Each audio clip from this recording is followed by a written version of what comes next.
Yes, indeed. Yes, indeed. It's always a pleasure to be here. And happy birthday to Troy Smith, and happy arrival days to all those arrival Yeah. day belated to all those who arrived and weren't native in our beloved land. Because I think if we do something that's inclusive, we'll have some unity finally. Anyway, Yeah, I, uh, I, so listen, we should have one arrival day where everybody is one yes, arrival. yes, we celebrate word. all the arrivals. Oh, all right. Where everybody with the Syrians and them arrive, the Chinese We want arrive, unity. everybody arrive, We right? want unity in that place. Okay, all right, all Only right. the divisiveness is killing us. Uh, We- Yeah, but yeah. it's it's there's a certain race their arrival wasn't nothing happy about it, eh? But let me leave that alone. Yeah, you will deal. You could deal with that storm. You go get ready to deal with that storm by yourself. The storm with the storm then skin. Let me go and get Stormy a time here because You Yeah, know, I feel like we have to some change that. We have to change the team song. We just can't go on this way till we like it. So we like yeah. it so. Yeah, we go yeah, get we that have one somebody got to too. write a song for us, our own team song. We like it so. Police We like brutality, it we so. like it so. Child abuse, we We like it so. free. We free. Yeah. We free. Mm, We free, man. yeah. We free. People Of course, getting we lay free. off. People getting lay off left, right, and center. Left, But right, we and free. center. Huh? Economic slavery, we like it so. How many 400 and some people getting laid off? Oh God. Getting All right. Yeah, yeah. Let me do these two politics first in the chat and we go get to that. Jesus. Let me say a special welcome as usual to we have to come up with a Right. we have to come up with like a top person in the chat or a top three or top four or top five or top kind of some kind of top something. You know what I mean? Because and we appreciate all the people that join us in the village. We really appreciate it. It's a pleasure that every Tuesday, Thursday, and Saturday, many of you keep coming back over and over and over again. And we do appreciate all of you in the village. We call this show a family show where we get together many people from different background, different races, different political affiliation, and we get together and we keep it real and we talk. And not everything you're gonna agree with, but at least when you leave the Mm-hmm. village, you could get some brain education, and that's what we try to see. If you get a minute of brain food, that's what we try to do here in the village as well. So as usual, the first person always in the village, it's a record now is Nadia. Nadia, welcome again. Nadia come first, second, third, fourth, fifth, sixth, seventh. Then my good friend Joan UNC Lavantil Jarubir come. What numbers I say they were? 6, 7, 8, 9. I'm gonna go back and Triple up. count again. You're One is tripping up. Nadia, two is Nadia, three is Nadia, four is Nadia, five is Nadia, six is Nadia, seven is Nadia. Okay, then my good friend Joan Be right back. UNC Lavantil Jarubir. I said that already, Tommy? Did I? Yep. Oh, all right, all right, all right. Yeah, Joan. Joan was now 7, 8, 9. What? Gil. What Joan say? I arrival yesterday. Joan, you mean you arrived yesterday? Okay. Me too. Me too. Yeah, yeah. All right, Joan. All right. Joan says so much was done today. Thank you, Lord. All right. Oh, the chat just fly through there. Joan had to go to Port of Spain, which I dislike doing, but I had to pay my house insurance. Next week is car insurance. John, let me say something. You know, well, let me speak for myself. John, I'm very disappointed in you because 2 weeks ago you came here and you tell me you walk from Lavantil to Sour. And we big you up too bad. We was happy for you, right? And it's been almost 2 weeks now, and you haven't done that work since. Give me the real story now. Hmm. Give us the real story. We're trying to get to the real Leave story. leave Joan alone. Joan, you can walk, skip, hop, do whatever you want. Leave her alone. But why is that? But she come in hot and sweaty and she say, but I walk from Laventille to Sour. And even Nadia complimented. I complimented she. I said, Joan, that was a fantabulous, splendiferous, marvelous, splentastic job. I complimented her. But what has happened since? Hey, Rajri, you Mm-hmm. inside. Good night. What? Look now, Rajvi and Joan have something going on. Rajvi, Joan, stop, baby girl. Mm-mm-mm-mm. Whoa, boy. Good night, Chris.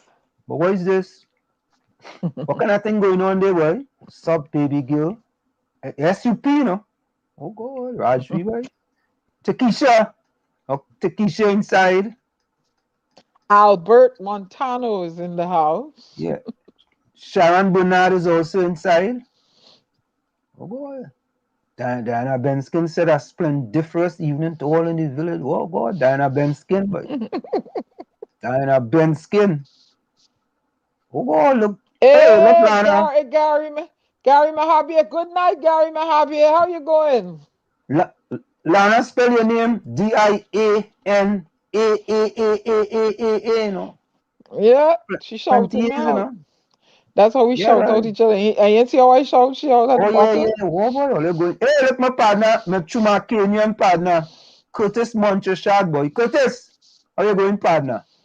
All you know, Curtis, what is it, building 3 or building 4? Curtis, what building I was? That building right behind the building that burned down. That Joan, my good friend Joan, my UNC Lavantil friend, the woman talk about. Hey, Daryl, Man, where the fake boy? Where the fake? uh, hey, look my partner Gary now there, boy. Gary, what is the story, partner? Gary super Say, sad. Welcome, man. You're inside. What tax? ask him where the fake. For who? Who's that? Lana ringing she bell, boy. You know the fig fella have been in a while, you know. Mm. The fig man have been in Jarvis a while, boy. Mark. Good night, Jarvis Mark. Yes. Yeah. Troy Smith,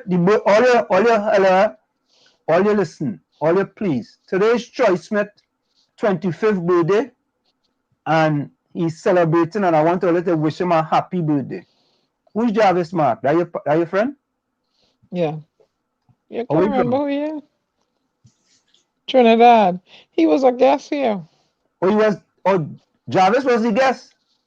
Jarvis was a guest with the All right, all right, police all right. bad treatment, I think. Oh, oh, oh, I oh, think. oh, oh, oh, oh, oh. Okay. Yeah. Good night, Nadia. Once again, Nadia. Albert started thinking the village already. Wait, there was Woodbrook Police Station on Let's see. the Murray Street, the building, but they don't have no money to pay the workers. Oh, Albert is a silent troublemaker, you know. hey, Hey, Troy. Nadia say, Troy, good night, love, with a red heart. Happy birthday. Wishing you many more birthdays to come. She gave a smiley emoji, a pink flowers, a yellow heart, 100%, and some other. Oh, God, Troy, boy. Troy, partner. You're getting real loving day, partner. Lana said, I have a feeling something big going on happening in TNT and the politicians don't like it. What big deal, Lana? well, if they don't, well, they're What gonna big? throw more stuff at them again. Hey, but look. Diana, look who come back. Who? Buck him soft. I mean, buck him hard. Oh, Buck him hard where you been, partner? Buck him hard. A man or a woman? I have no idea. All right. Buck him hard. We'll come back, boy. But them fellas just get them names from, boy. Buck him hard. Where you get Batty from? Chumakak. Yeah, Chris Ah. Watson. Yeah, inside. Why? Look. Capiza, where is now? You're in New York or you're in Georgia? You know, Capiza. Oh God, June TSTT 400 gone. Well, they ain't gone yet, though. They ain't gone yet. I think they still going yet. What gonna happen, Auntie? Where they go? What industry is going to absorb them? Huh? Is there industry in Trinidad and Tobago to absorb them?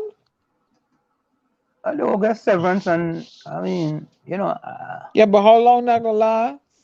let me, I think, uh, you know, I just, Hmm. I don't understand, no, really and truly. I mean,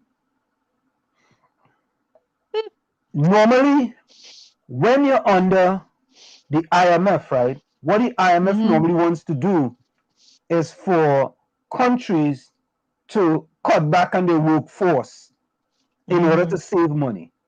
That is one of the IMF policies in order for them to kind of revive the economy in our country. But a country like Trinidad and Tobago, boy, it is very difficult that 468 people going home, boy. And how many of them are head of the household? But Diana, there's more to it than that. Jesus, boy, I How don't know, man. long are they going to be able to survive on the severance and the savings? I just asked You that. know, Another pandemic again. I don't know. I don't know why. I don't know why this time that we will be sending home people. And I'm saying we. Why the government will be sending home people? I really don't know. Hmm. I'd rather But answer for that. you know, people that can't pay, they have to toss up between buying the expensive food and paying the mobile and the internet and the this and the that. So they said they lost 473 million last year. So the Hmm. article says 468 employees from TSTT have received retrenchment notices, according to a press release from TSTT. 403 employees, comprising a mix of junior and senior staff and estate police officers, will receive payment in lieu of the regulatory 45 days notice. The following is a press release from TSTT. Telecommunication Services of Trinidad and Tobago Limited today initiated its restructuring exercise with 468 employees receiving retrenchment notices. Of this number, 403 employees, you just said that, you just said that. On January 17, 2022, TSTT invited its employees' representative unions to consultation regarding the proposed restructuring and refinement of its operating business model. Consultation with employees and the representative majority unions, including the Communication Workers Union, the Estate Police Association began. That thing just disappeared too, the way, just now. Internet Yes, buffering. began on February 1st and were conducted in good faith and in line with best industrial relation practice. The company engaged with the RMUs and its employees by meeting virtually and by exchange of communication on matters related to the need for change, the rationale for the proposed structure, and its staffing. The need to restructure TSTT is urgent and critical, necessitated both by the impact of challenging economic conditions brought on by the COVID-19 pandemic and the drastic effect of change in technology on the company's operation and performance. In the financial year ended 31st of March 2021, TSTT revenue fell by TT 453 million, 18% less than the prior year. This material decline was partly due to the issues related to the COVID-19 pandemic and a combination of economic and technological factors, both unique to the Trinidad and Tobago market as a direct result of the global digital revolution in the telecommunication industries. Regionally and internationally, Networks are under pressure. Internet traffic is growing exponentially, but the price per gigabyte is declining almost as rapidly, and the result is a downward pressure on revenue growth and margin. TSTT CEO Lisa Agard said, given our challenges, TSTT has no option but to restructure to remain competitive. We are moving to an operating model that is more in line with the industry benchmark and one that will enable us to adapt and evolve with the constant developments in technology. This is our only option if we are to return to sustainable profitability. Mm. So there you have it, folks. There you have it, folks. They can't find any other way, and the only way is to find the IMF way, is to send people home. Retrench. Yep. Yeah, And as you that's a know, whole. But there's a lot of other players, or should I say, there are a few other players that came into the marketplace that gave TSTT some serious competition. They remember they had a monopoly for so long, to the point where they actually were advantaging the customers, in my opinion. That's my opinion. well, Yeah, you had Digicel and Green Dot and who else? A whole heap of them, right? right, yeah. But you see, I think what happened is that we got so comfortable back then that, we never thought that the day will come when we'll have all that competition. Or we didn't look forward to the day when we will have competition. But didn't we sell TSTT to Massey? I don't know. Hold up. Let me see that. Let me see this. I thought was TSTT sold to Massey. Let me see something. Was TSTT sold to Massey? Let me see that. Was TSTT There's sold a to Massey? ripple effect. There's a ripple effect there now. People can't pay their mortgages, their car notes, their rents, their there's a ripple effect there now. They're gonna exhaust their savings. How much are they gonna get the severance on in a timely manner? Because remember, people from Petroton still waiting on severance, right? Right or wrong? No. TSTT bought Massey Communication.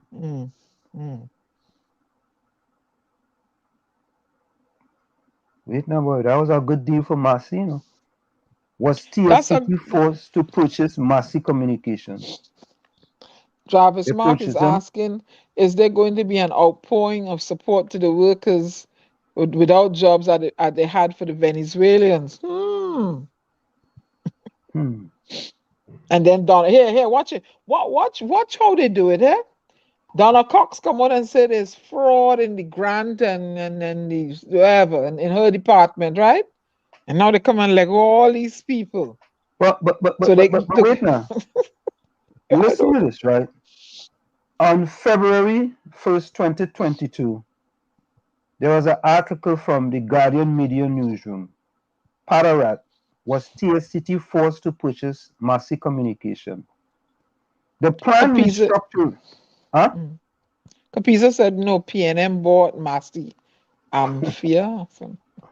The planned restructuring and requisite job losses at telecommunication service of TNT is a major concern for United National Congress. The announcement by TSTT triggered a candlelight protest by the Communication Workers Union and support from the Joint Trade Union movement, who condemned the restructuring. Member for Princetown Barry Padarat called the TSTT the assets of the people of TNT. These are not the assets of any private organization, Padarat said. He recalled that back in 2018, when TSTT bought over Massey Communication, questions were raised by the opposition in Parliament. He said the purchase was under secret circumstances. He said when former Prime Minister Kamala Persad left office, there was over 3,000 workers at TSTT. Under this government, Padarat said, there are now just 1,000 workers.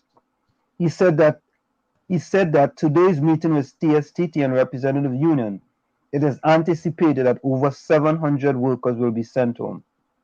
Well, he was about. 200 and some. He was, oh boy.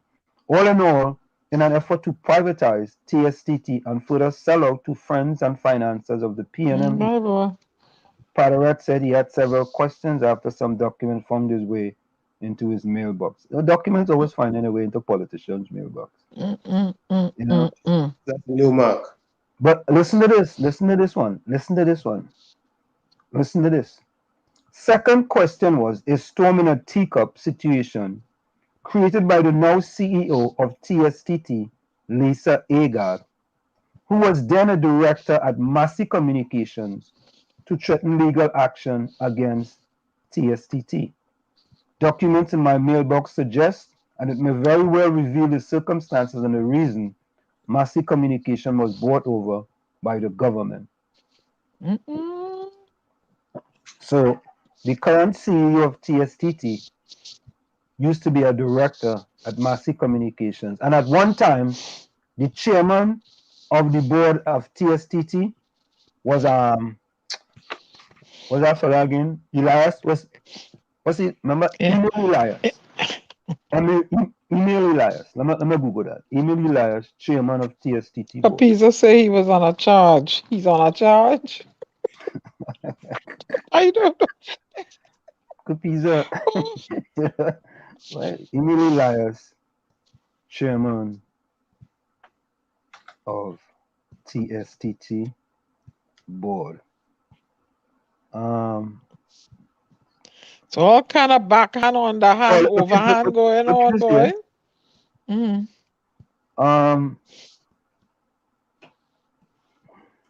He used to be.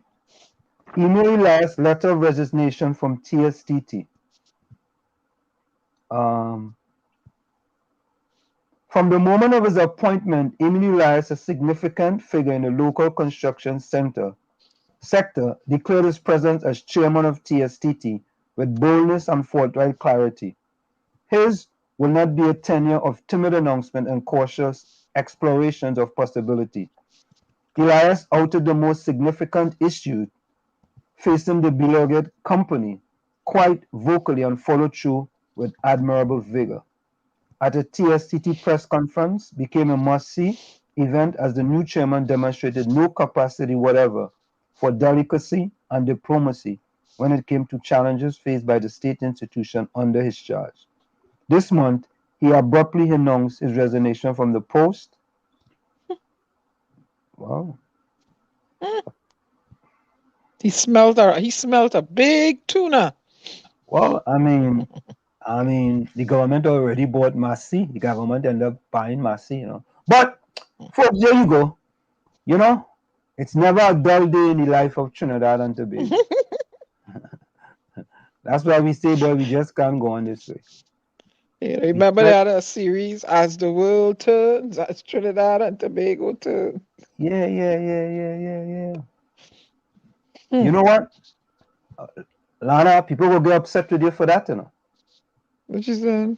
We should have a rival day for all, no different day for any. Huh? Lana will get upset with you. TSTT going wireless. Uh-huh. Ooh.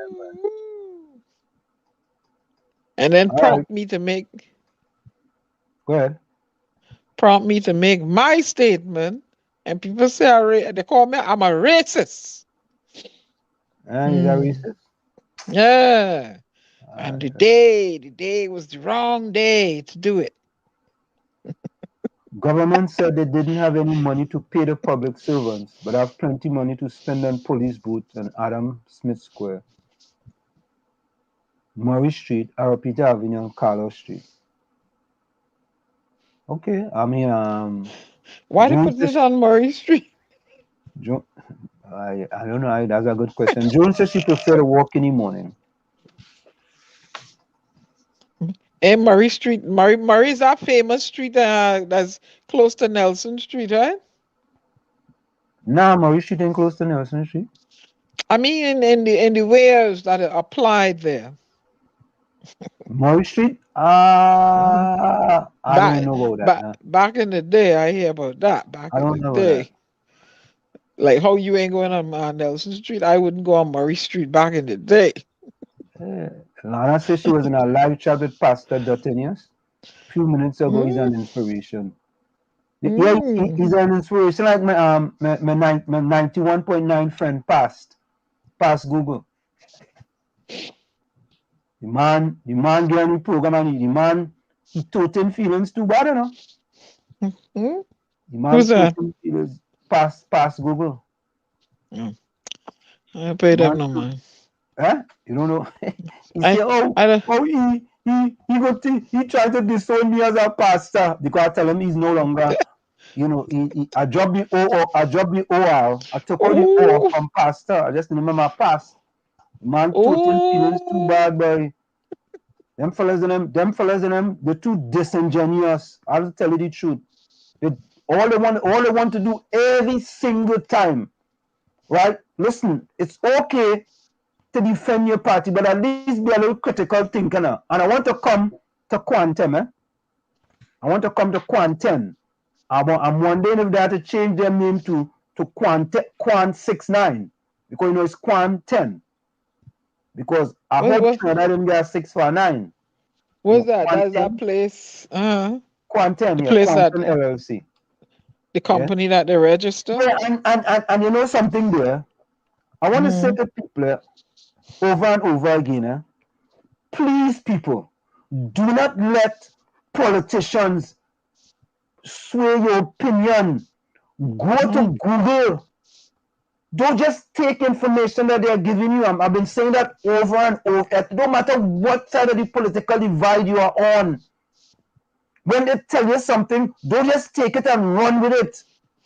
And that's the problem we have with the media in Trinidad and Tobago today. Right? Every time a politician comes out with something, all them must do is take it and run with it. They're talking about the address is a house, but look at Google for yourself and see what it is. Mm. Right? I mean, start to think critical. Don't let the politicians continue to chain all you up. Because at the end of the day, they will drive around in a Prado and the Porsche, and you still Mm-hmm. in the same little jalopy. Them eating a caviar, and you still eating your kite and cavalry. Ham, jam, and lamb. Well, ham, jam, and lamb. No. We will be eating the ham, jam, and lamb. Them eating the Mm-hmm. caviar, right? And the lobster, right? And Mm-hmm. we constantly taking whatever they give us, jamming it down our throat, and we going back and regurgitating it. I want it in a little bit. We go talk about quantum. Listen, there are many things that are suspicious with that deal, Mm. but do a little bit of homework for yourself so you can get a better idea. You know what I did? As a matter of fact, this is what I did, folks. I call the quantum office. Let me put this up real quick. Diana, you want to talk about Ooh. something else before we get to that? Well, I don't know. Just shouting out everybody in the village that we haven't shout. Yeah, Albert. I know. I know from the old people talking that Murray Street have a lot of ladies of the night. That's why I told Anselm it's like Nelson Street. You know Yeah, where Murray Street is, Tommy? I from Yes. Chumaka Club until you telling me about Murray Street. My mo- We leaving all the way up Chumaka to go down Murray Street. What wrong with you? Ay, ay. You No serious? comment. No comment. I let No me tell you, comment. I But knows nothing about Murray can I Street. just change? Can I change a little bit Go on my focus? Uh, go ahead. Go right ahead. Go ahead. yeah, go Yeah. ahead. You know, there was a post done by Miss Braveboy concerning the littering of the waterways, or should I say, she's she specified the rivers, but I would say that all the waterways and all the and other environs that litter is strewn about, and people just litter at will. Rainy season is coming; they're gonna feel the effects of it. But that shouldn't even be the reason why they shouldn't litter. The people need to take Mhm. pride in the land. And I mean, it's we're hurting ourselves. We're destroying our own selves when we keep littering like that in Trinidad and Tobago. Something has to be done about it. There are laws in place that has to be enforced in order for us to have a cleaner environment. We really have issues with the littering of the waterways. I can't say it. Tommy, what do you expect from people that has eat the national bird? Oh gosh, don't go there. But Tommy, let me tell you something, right? In South Orange Maplewood, the school system, there's I will call it a canal or a river, a canal that runs through the middle of the community. You know what it does do for like almost a whole month, every Friday or every Saturday? A whole bunch of them just come out with the wet boots and they go into the canal and they clean up the waterway. They clean it up. They do that consistently. That's the students, right? That's the little Yeah, the students. students. The students doing this. Well, they are supervised by adults, but this is what the students are doing. Right? We just said that kind of thing in Trinidad. I think we're doing it. I think we're doing it. The only time I know of it is when they had the pelicans was stuck in the oil spill with Gary Abood and my little young friend Adam. I was stuck on him. So he doing. They went and they bathed the birds and clean up, try to clean up. But back in our day, we had something called 4-H Club. But I want to we would go around. I want to think they do have that in Trinidad and Tobago. I don't know. I really want to think that there are times when they go around and clean up the rivers. I want to believe that. I see URP cleaning up the beach by where I live. I see URP cleaning up the beach, but that's about it. But they don't do that every day. Certain days they do that. But I'm trying to say that a sense of pride has to be taken by the citizens of the environment, because once you destroy the environment will destroy you. I mean, that's when the floods come. When the floods come, guess who getting stranded in the flood water? But by the way, Anselm, who gonna buy all them electric cars that they plan to bring in now? They lay off 400 junior and senior members at TSTT. Who buying all them electric cars now? Who buying it? The 1%. It's funny that there may be lamentation over the layoffs, but sometimes some of these things could actually spawn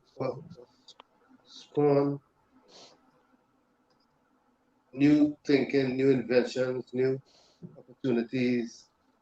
I just think differently. I don't always look at the glass as being half empty. I think look as half full too. But Tommy, we know the industry in Trinidad and Tobago. We know Trinidad. What industry is going to absorb them for? Nobody can't find no new work. People that are already looking for work can't find work. Where do you think these 400 people gonna find work from? But there's still so much importation that's being done for things that we can entrepreneur. That's what I see. But we can produce locally. All we need is just a little organizing. Where they going to get work from? With these 400 people, who's going to absorb them? They have to start thinking outside the box and start looking at ways to empower themselves. And there are ways that can be done. I mean, everything is not always doom and gloom. With the right attitude, you could turn these so-called misfortunes into great fortunes. I'm just thinking outside the box. I don't know. But yeah, I hear all the Guyanese running back to Guyana now, because Guyana is the land of milk and honey. Hey, wherever the soup drop in, that's where you had to put your cup. I hear they're running back to Guyana. Yep. If the soup is dropping there, put your cup there, put your bowl right there. Now they say 400 people could sell bottles. Is TST sending home senior workers? I think it said something about Senior and junior staff. Yeah, I thought it said Junior senior and junior. line, something like that. Senior and junior, yeah. June says they're going home today. If they get packages, which they should get, they should be able to June, empower June, themselves because their opportunities June Okay, Jadiga. are to be explored. but Tommy, them fellas at Petrotrim been waiting. Them ain't get nothing yet. Did the teachers fella remember the guy we had on the show, the teachers union fella? Did they get their money yet? But here's the question, right? I understand that there's been a pandemic, right? I fully understand that. But doesn't it seem like almost every few months some people getting laid off, boy? If you could lay off CPAP workers, well, not lay them off, right? Give them a sabbatical without us stay home for a little 2 weeks or something. You're going to the lowest of the lowest, boy. The lowest of the lowest. You put on a little sabbatical, you know. I mean, I don't understand, man. It just seemed like there is no upside for many people in the country. And you're not putting calm in the people. Oh, if you get your back pay, you're gonna lose your work. That's what he said, right? Correct me if I'm wrong. Well, no, if you could get back pay and lose your work. Okay, all right. And you're the leader of the country.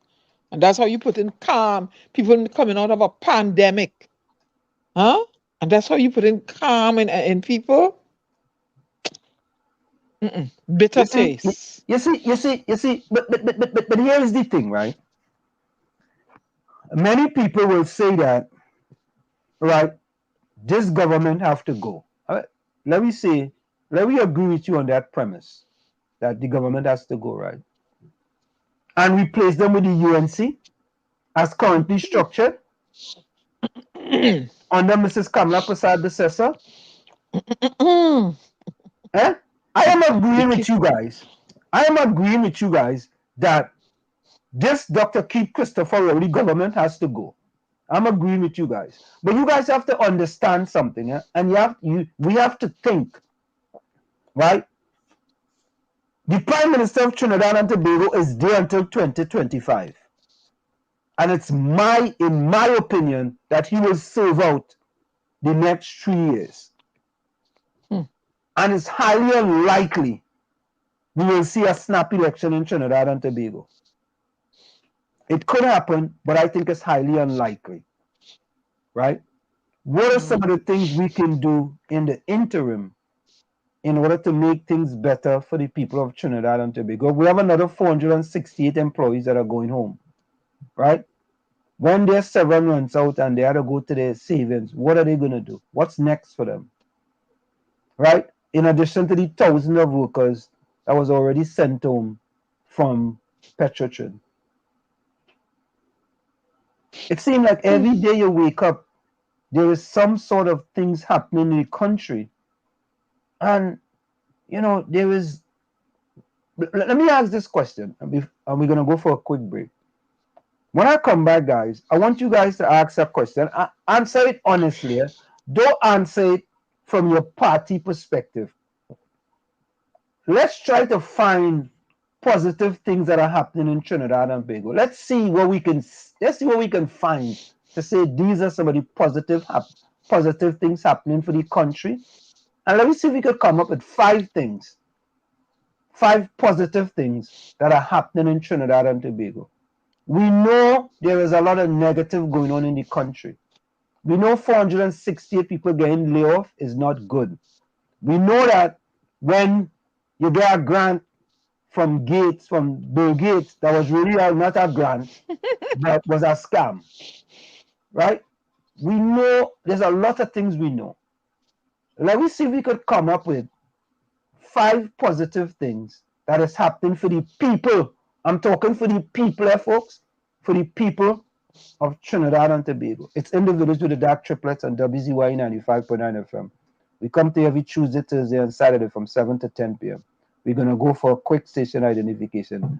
It's Diana Tommy, and someone new in the village. We'll be right You're listening to WZYE 95.9 FM. You are listening to WZYE 95.9 FM, the most influential name in Caribbean radio in the tri-state area. Broadcasting from East Orange, New Jersey, the most influential name in Caribbean radio, WZYE 95.9 FM. You're listening to WZYE 95.9 FM. You are listening to WZYE 95.9 FM, the most influential name in Caribbean radio in the tri-state area. Broadcasting from East Orange, New Jersey, the most influential name in Caribbean radio, WZYE 95.9 FM.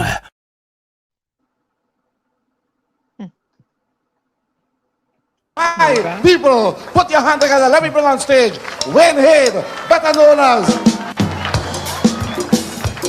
Watchman.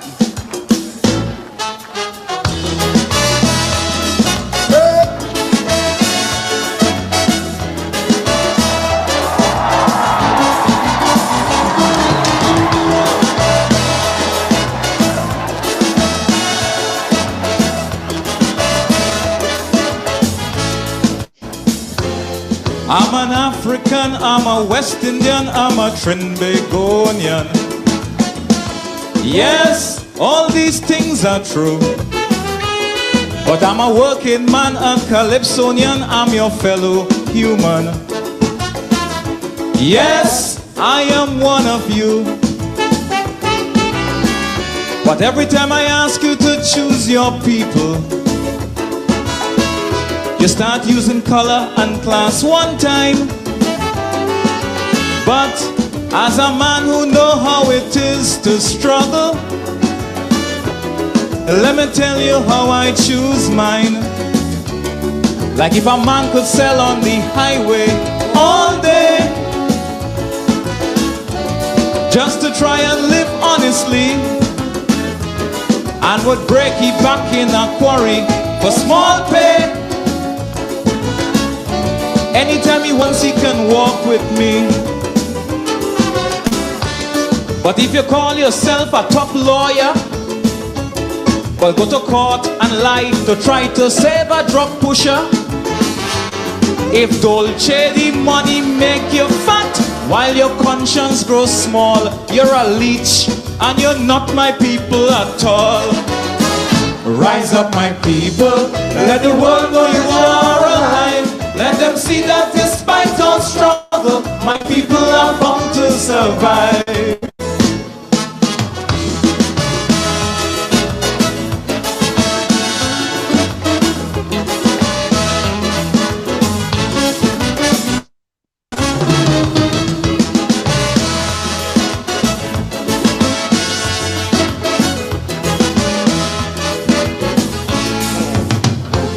Men go walk Obia and then beg father just to get $1.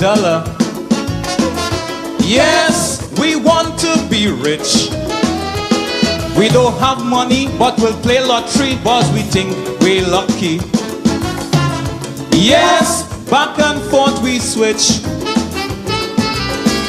But some of the rich people you admire, their business is laundering drug money. And when they try to outsmart the mafia, the grave is a cane feeling carony. But if a man could sell cloth and barra on a bike, and 20 years later he gets wealthy, he could build up as many plazas as he likes. That is the progress I want to see. But if today a man broke and hungry, and tomorrow he driving posh motor car, my people may never own a Ferrari, but at least we could get old and retire. Rise up, my people, let the world know you are alive. Let them see that despite all struggle, my people are bound to survive.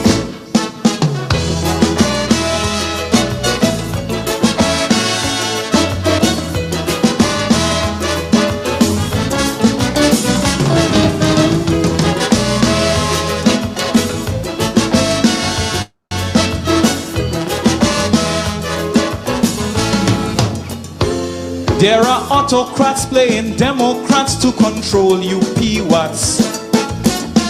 Yes, that's your legacy. Talking integration, but to their children teach segregation.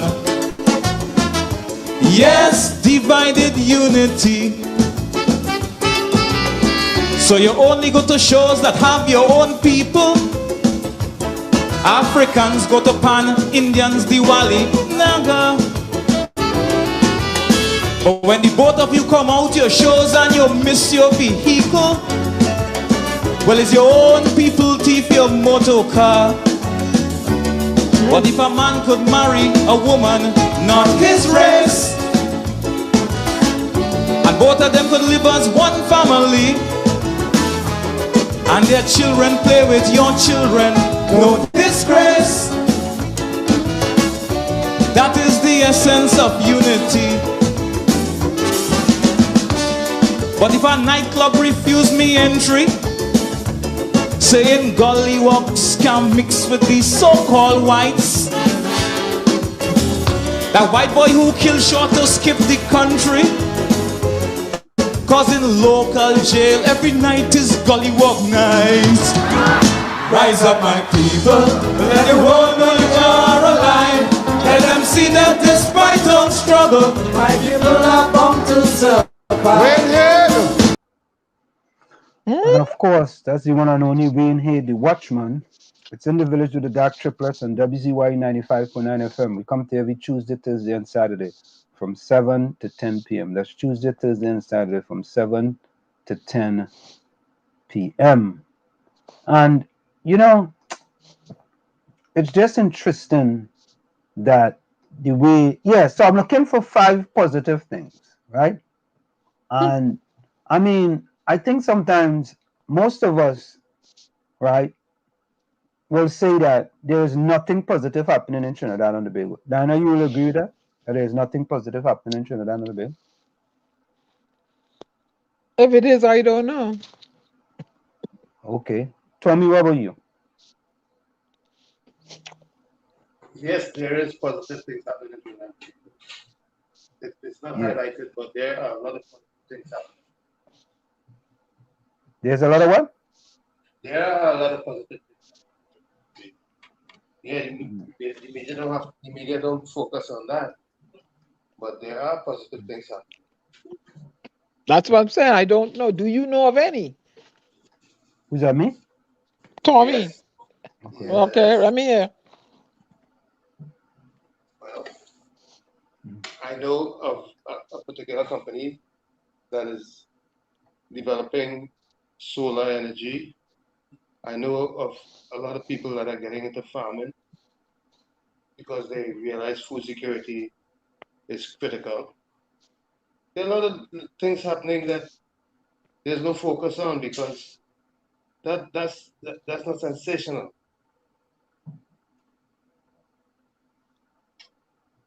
Okay, see, so the no, go ahead, Anna. So the solar energy, you have to have customers for that, right?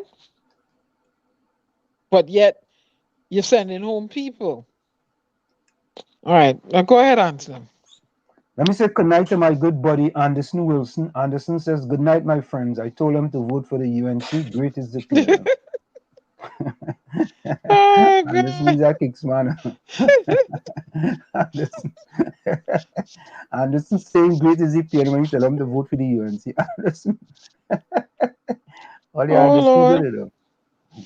He's good. If the government think that sending home workers to make economy workable under recession will only cause more recession because of the unemployment. Mm-hmm. Definitely. The people are coming and they're trying to catch themselves. Where are they going to have money now to... What is the recovery going to look like? A L, a V, a U? Well, you see, part of the problem is that, you know, government come and government go, and no one actually, no one, I'm saying no one, no one actually have put initiative in place to diversify the economy of Trinidad and Tobago. And you hear the current prime minister, but everybody will diversify. Yes, yes. You cannot continue to depend on oil and gas forever. Nope. You cannot. Eventually, that's going to dry up. And it's already drying up. So what are we going to do next? What are we going to do next? Albert says, my friend of 70 years had a government scholarship in 1967 to study accounting in England. Came back, work at TN Tech, Telco, and Cable and Wireless. All have plenty corruption. Oh boy. That seems to be the main ingredient in Trinidad and Tobago's economy. Yeah. Corruption. We have become a corrupted society in Trinidad and Tobago. There's no if, buts, or maybe about it. Right? Most of the things in Trinidad and Tobago is corruption. Most of the things, many of the things, not all the things, many of the things. And but you know what? If we really serious about it, we could do something about it. As a matter of fact, let me see this story here about the hold on, about the police fella who just get caught. Let me see if I have it here. Oh boy. Yeah, I think I have it here. Let me see if I have that. Hold on, I have that.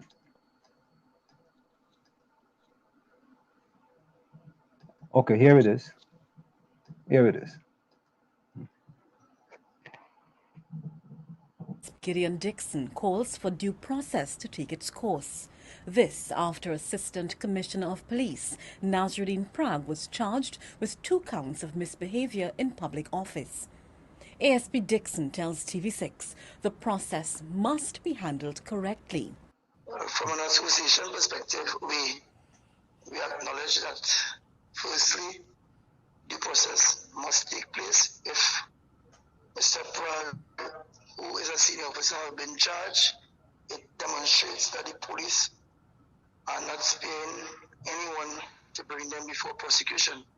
However, Mr. Prag is innocent until proven guilty, and as a result of that, and he being a member of the association, we will provide whatever support from a legal perspective for him to ensure he has his day at the court.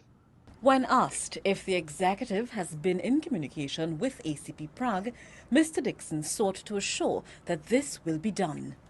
I cannot speak definitively. If it hasn't been done yet, and normally it will be done. Normally it will be done because our central committee reps and Mr. Prague being as senior as he is, our first division rep will reach out to Mr. Prague, and I'm certain it will be done between today and tomorrow at latest. 59-year-old Assistant Commissioner Prague of Presal Kuva was last assigned to the Central Intelligence Bureau. He was granted $200,000 bail by a justice of the peace on Friday after he was charged by the Professional Standards Bureau. According to a police release issued shortly before midnight on Friday, Mr. Prague is accused of knowingly entering false and misleading information on a form issued by the Ministry of Works and Transport to recommend a civilian and a soldier be exempt from legal tint laws. He is scheduled to appear before a Port of Spain magistrate on June 30th. Nicole M. Romani, TV6 News. Wonder how many more of them in there. And that is what Gary was saying that Gigi was up against. How many more of them kind of moles you have up in the police force? And how many more? And you see, the problem with that is that he's high up there, so he have a lot of people reporting to him. You see? And that's part of the problem. That's part of the problem. And with them people on them, you know, you're innocent until proven To guilty. proven guilty. But you have to, you know, you have to send them home and let them get paid and let them sit down. Let them go home and get paid, and when the thing work out, we go deal with it later. You don't get them a desk job for them to sit down at a desk, right? The system has to change. We just can't go on this way. We can't go on this way. We just cannot. Yeah, because it seems as though they get rewarded for doing wrong. Yeah, I mean, one fella get caught with drugs in Toko. They move him to St. Joseph as an example, right? Like I'm paraphrasing here, people. So if he get caught down in the south with something illegal, like if you move him to St. Joseph, his illegal habits will go away overnight. It just goes away, right? Just goes away, right? It just goes away, right? And that's how we just do things. Albert said there are plenty more. Of course, we know that there are plenty more. Especially you have that sort of power and you're corrupt. That's a dangerous thing. A corrupt police officer anywhere in the world is a dangerous thing. Dangerous. Yeah, but if at the top they're doing rubbish, they cannot discipline the bottom. Lana said madman walking naked in the school. Real madness. What was that? That was in Akuva school? I see that one? Yeah. Akuva school? Yep. Sending people mad in Trinidad. You know, another thing, right? So my family just come back from Dubai, right? And they indicated that they were there for like maybe 2 weeks, right? They didn't see a homeless person in Dubai. Think about that. They did not see a homeless person in Dubai. The system they make and Dubai was once a whole heap of sand, right? Yes, the desert is in the desert. It's in the desert. Yep. It's in the desert. It's hot, hot. And look at Dubai. You have to look at a society, a magnificent society they run in the desert. That's when that's a case where you get lemon and you make lemonade and still succeed. That's when you get water out of stone. That's what it. Kipiza says, now is not the time to Google. Now is the time to say we have it nice. Well, you have to Google, Kipiza. In order for us to become a more informed nation, you know, and for us to start to have more critical thinkers, you know, we need to start to use Google. Every time you see something, let me give you guys another example. Let me get that post. I want to give you guys the next example. I saw a post, right? Oh, the post says, I'm paraphrasing. The post says, if you shoplift under $900, the police wouldn't stop you in California, right? If you shoplift under $900. I said, you know, that sounds really peculiar. I went in Google. I Googled it. In less than 2 minutes, less than 2 minutes, it came back and told me that it was false. Less than 2 minutes. Now, just imagine if I had taken that story and run with it and then go and share it on different pages on Facebook, different pages on WhatsApp, or whatever happened.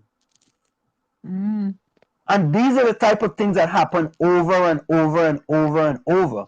And we just continue to share, just so share, like it did nothing. It did nothing. Right? Now, let me go to this one here. I want to bring this one in here while we are at that. First of all, let me play this video here, because this is supposedly, this was something that the opposition party talked about, I think, over the weekend. So listen to this, right? Company owned by 2 qualified electricians in California has been selected preferred bidder for the contentious Petrotrin refinery. The OWTU's Patriotic Energies was once the front runner for the refinery, but did not get the nod from government after 2 bids were rejected by an evaluation committee. Today, Mr. Mark says it appears a report on the media saying that the foreign company has been selected is accurate, as no one in the government has refuted the claim. No one from the government has confirmed that Whiten is the preferred bidder. No one in the government has indicated to Trinidad and Tobago that Whiten is the successful bidder. We have it coming from a reputable journalist. And may I say, this was written on Thursday. Today is Sunday. Some 3 days and a half later, almost. And there has been no denial, either from Stuart Young, the Prime Minister, or Mr. Imbud. Mr. Mark tells the media his party will not sit idly by and allow the government to hoodwink the nation. According to him, this seems to be another scam. He says the UNC's research has shown that the company is operating out of a house and a hotel suite, noting that it has no legitimate headquarters. As such, he issued a warning to the government. It appears to us this is a scam, another scam, and sham. It appears to be another scandal. So we tell the Prime Minister, back off. Back off. We will not allow you and the PNM to sell out our assets to an abridgment. Nicole M. Romani, TV6 News. So I want to read. Yeah, I want to read from Stuart Young had a post on his Facebook page 2 days ago, and this is what he. I'm reading what You're he said. buffering. You're buffering. By the media that the UNC. Oh, I'm buffering. Is that better? Yeah. Go ahead. Better. Can you hear me? Okay. All right. Yes, I've been better. informed by the media that the UNC opposition via Wade Mark has today at an opposition press conference attacked the RFP process with respect to a refinery at Pointe-à-Pierre. It is in that context I state the following. Firstly, the RFP process for the refinery is being handled by Trinidad Petroleum Holdings Limited, along with its advisors, including international experts. The process is being carefully managed by TPHL, and they report the process to the Ministry of Finance and Energy Industries. As have been stated before, the process has been narrowed down. One entity with whom TPHL is engaged as they explore the possibilities for the future with respect to the refinery. We continue to await the outcome of this process. Secondly, with respect to Quanten LLC and the spurious allegation made by the UNC opposition in related to this entity, Quanten LLC is an American company that is engaged in the RFP process for the refinery. Right? Various arms of the United States. Oh God, I laughing. Listen to this. Various arms of the United States government have communicated with me as the Minister of Energy and Energy Industries with respect to Quanten LLC, indicating that Quanten's interest in the RFP's request for proposals, in interest in the RFP process for the refinery, and there has been support for the company as being an American-based entity.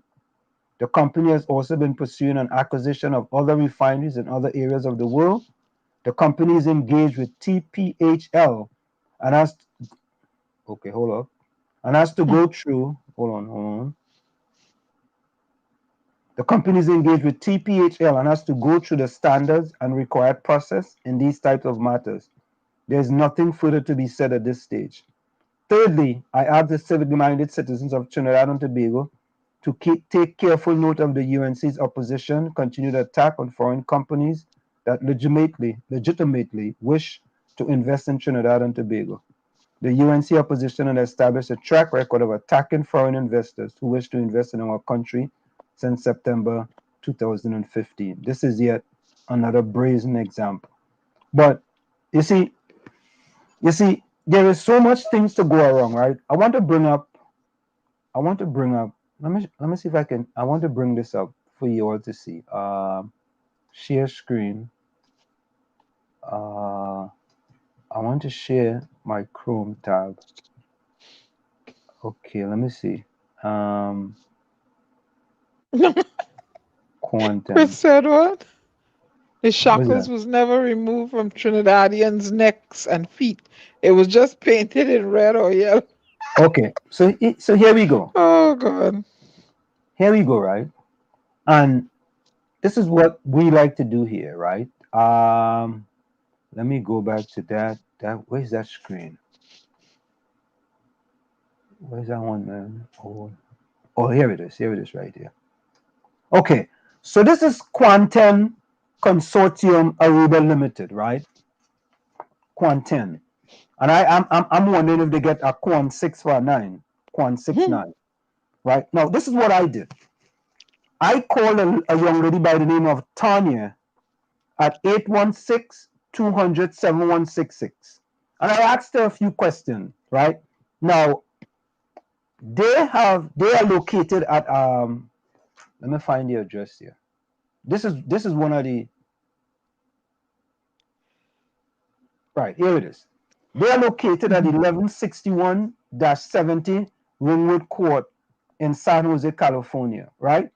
And you see the number there. Now, I also sent an email to that email address, press@quantum.us, and I said I'd like to speak to someone about what's going on with respect to the refinery in Trinidad and Tobago. Because, this is what we're supposed to do to get information from. It's not like, they're going to give you any information, but at least, you're trying to find some information, right? So let's go back up here. So this is Quantum, right? Quantum. Who are we, right? The Quantum Consortium Angola is a U.S. company with executive offices in San Jose, California, engineering offices in Houston, Texas, and operation offices to be located in San Nicolas, Aruba. Quantum Consortium group of companies focus on developing transformational products in emerging market countries. These are individual or series of interventions that support deep, systematic, and sustainable changes with the potential for large-scale impact in areas of major development challenge. A sister company, Quantum Consortium Angola LLC, is currently undertaking a project to build, own, and operate the Soya Refinery in Soya City, Zaire Province, Angola, right? So we could kind of surmise that there's a possibility that they may be involved in a refinery some other place, right? We could just. Now here's the leadership. Jeff Myers is the CEO and managing partner, right?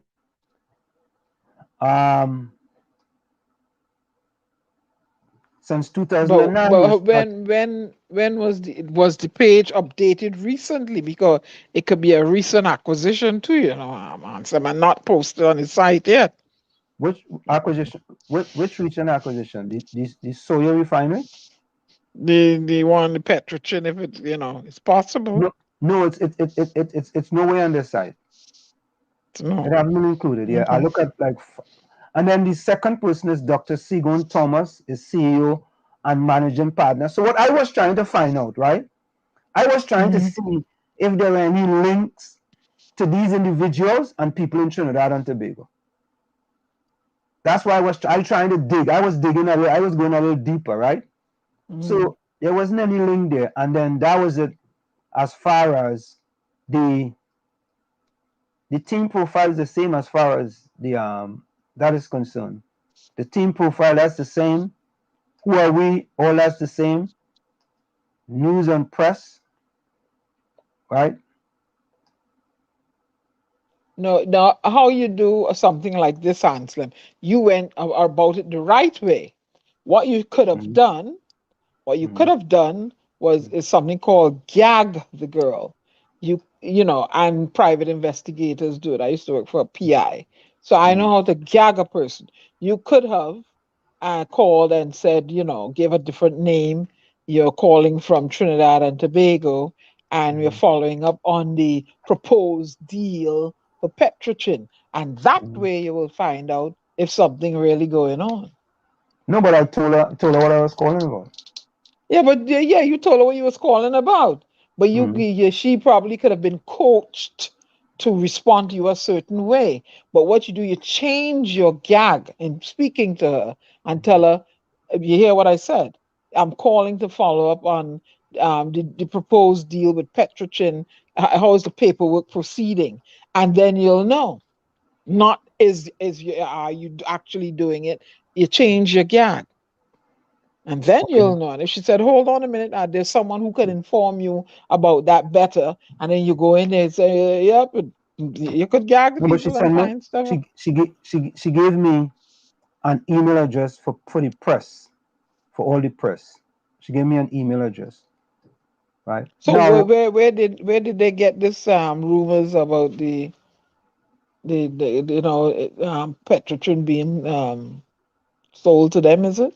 Where did I they mean, where of course. I mean, I think it was in the Thursday's newspaper. They got it from the Mhm, newspaper, right? And they just ran with it, and they mhm, went and did some homework, just like how I did a little homework, right? mhm, Now, here it is. It says upgrade, modernize, transformational Aruba refinery. mhm, Quantum Consortium Aruba LLC will refurbish, upgrade, operate, and sustainably transform the Aruba refinery and associated infrastructure. We will redesign, refurbish, and operate the refinery process units to operate at a capacity of 235,000 BPD with options to expand to 350,000 BPD. I think that is barrels per something.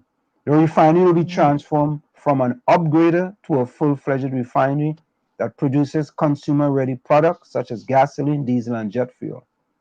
We will refurbish and operate the marine terminal at St. Nicholas to service the refinery for feedstock delivery to the refinery and refine oil exploration to customers, refurbish, reconstruct associated infrastructure such as utilities, electrical power generation plant, wastewater treatment plant, access roads, and surrounding environmental development.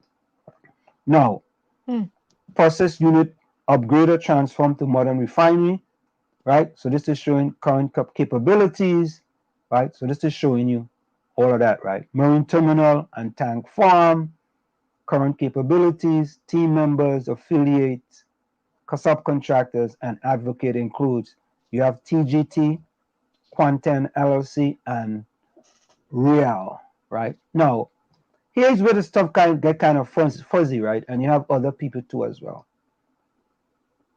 Our refineries on 2 continents will process 350,000 barrels, right?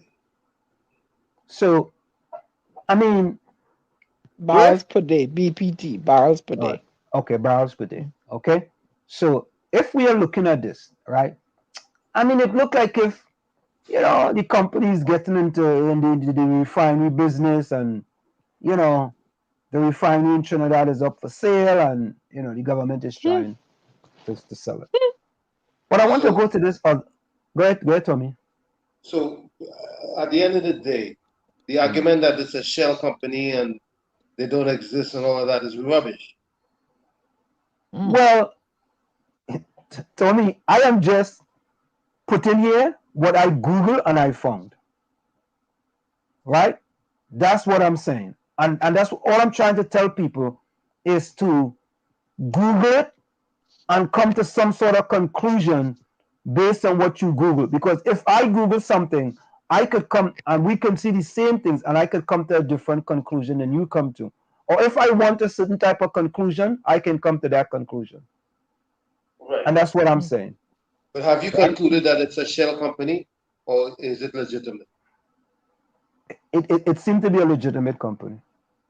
That's what I'm thinking. And what's Based this on what argument based on what I've seen so far. Let me go a little further. I also, so I dug a little further, right? And Boy. yeah, Oh boy. I dug a little further, and I came up with this. Gary, how are you? Good evening. How is everybody doing? Good We time. good. We're doing fantabulous and splendiferous. All right. So, that is the. Okay, let me see this other one.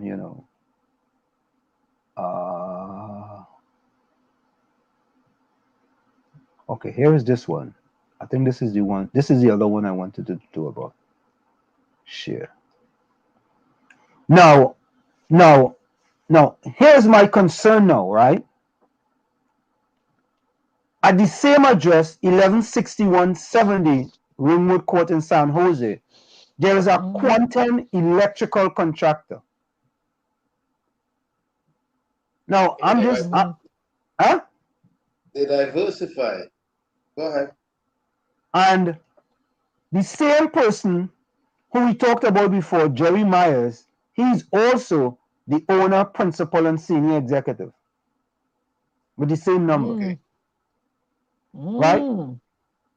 So I'm getting a little wary here. a little concerned. Oh. All right. So let's go even a little further. Just a little further. Is it a mega electrical company or 2x4? Is it a what? A mega electrical contractor or a 2x4? I don't know. I don't know. I know they are the same address. But in the oil, go ahead. No, go ahead. No, in the oil refinery, you use a lot of electrical components, right? No, but go ahead. I mean, I am just, bringing information, right? So that is that right there, right? Then I went a little further. Oh boy. Just a little further. Sherlock Holmes, boy, Sherlock Holmes.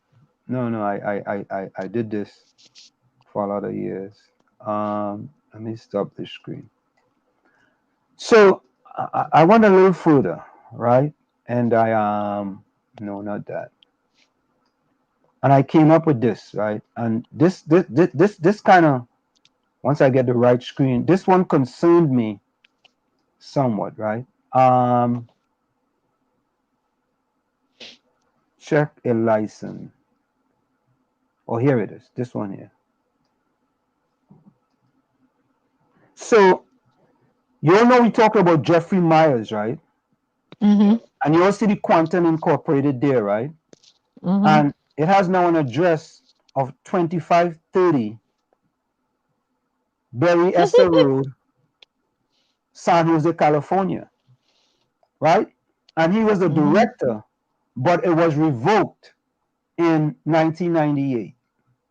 If you look up here, you're going to see company status, name, company address, position, creation date, and company status.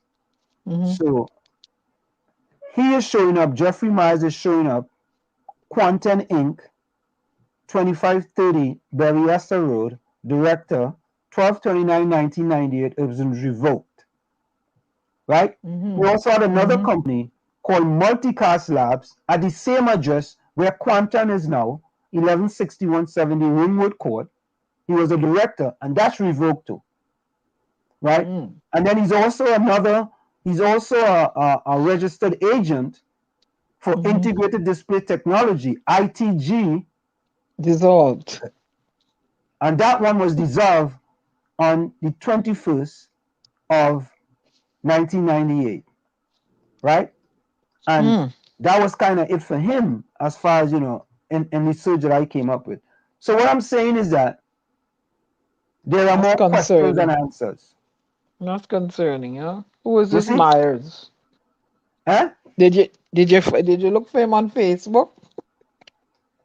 Nah, I didn't look for him on Facebook. But Anselm, Yeah.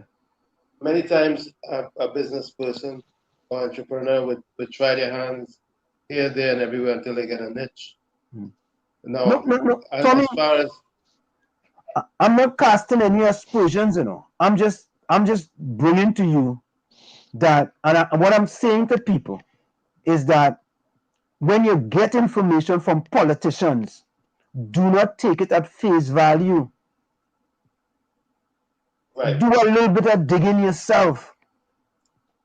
are we saying? But what we have found out is that the existing company that is doing the bidding for the refinery has a track record and is legitimate. Yes or no? It appears to be a company that's in existence, yes. And they have a track record. Well, not that they have a track record, but they are currently dealing with a refinery in Aruba. And I think they're dealing with one in Angola as well. All right. So it's not a company which is a 2x4 company, doesn't have a track record with refineries. But there's one other thing that I want to put up here. Let me see. I actually have like 6 things I wanted to put up here, but one other thing I wanted to put up.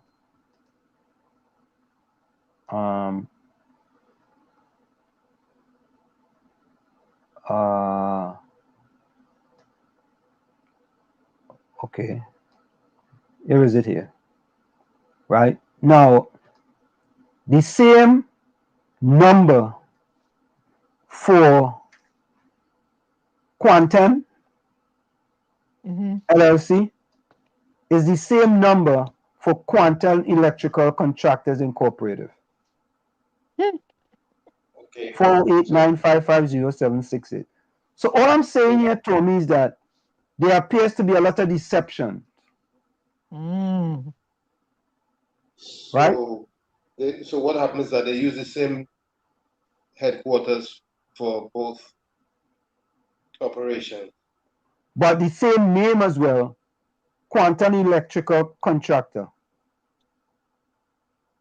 Right? And Quantum Aruba LLC. So it could be that they have an electrical business and they are in the refinery business as well.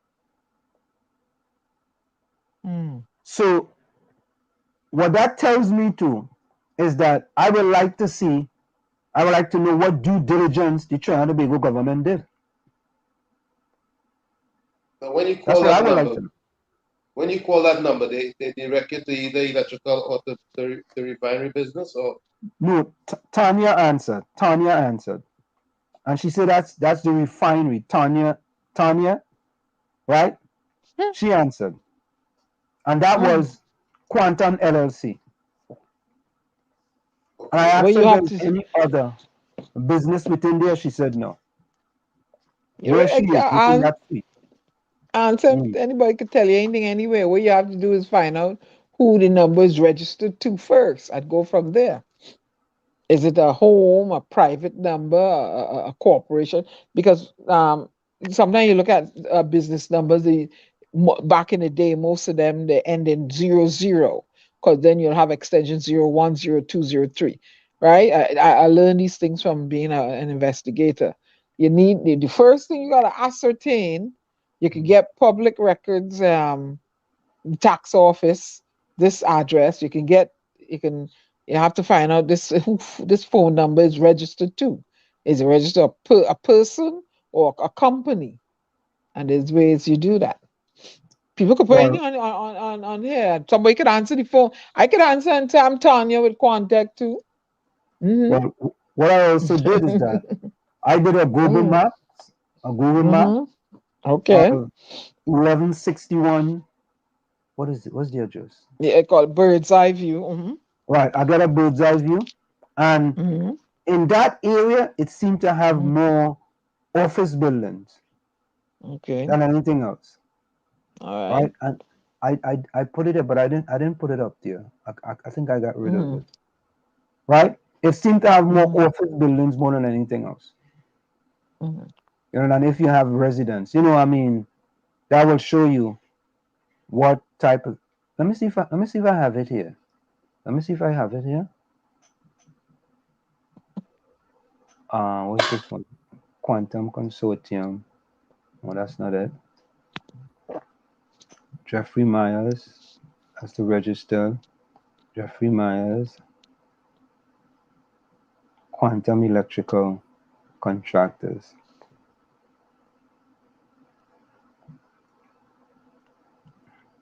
Okay, yeah. Let me put up this one here. This one is somebody saying something? Somebody need to fly to San Jose and go and check it out. That's what they need to do. Check a license. Do you know the way to San Jose? San Jose. Yep, send somebody out there. That's what they need No, to do. but I think this is just things that we need to do to get information about Our national treasure. our national treasure. Correct is right. Correct is right. This is our national treasure, and there are questions.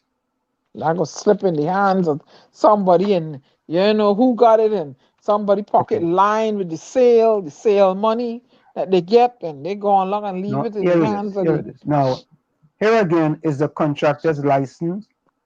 It has business information. Quantum Electrical Contractor Incorporated, 1161-70 Ringwood Court, San Jose. Business number, which is the same number. Entity is a corporation. Issue date was March 9, 1991, and expires in 3/31/2023. So what this can tell us here is if that Quantum is actually a corporation. Do a BBB on them. A BB That's a what? business bureau. Yeah, or sometimes you do a quantum scam. Put in quantum and scam and see if there's any complaints relating to quantum Can you get scam. a Dun and Bradstreet? Can you get a Dun and Bradstreet report? No, you can't. I tried that. You gotta pay for it if you want to get it. And the government didn't pay me for that. But this is all to say that there is a lot of information in the public domain, and you know we have to. Okay, so let's go to this last one here. Argus Media, right? Argus Media. Let's go to this one. This last one here. It's Quantech, right? Quanten. Quanten. Quanten, yes. 10 before 11? Yeah, before 649. Not a 649, but 10. After 9. Yeah, after 9, yeah.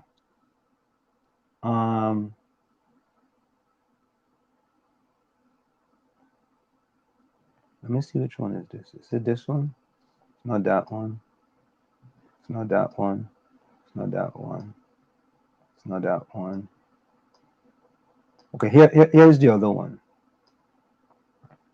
Now, this is news on December the 10th, 2020. Quantum Eagle LNG Aruba Energy Projects.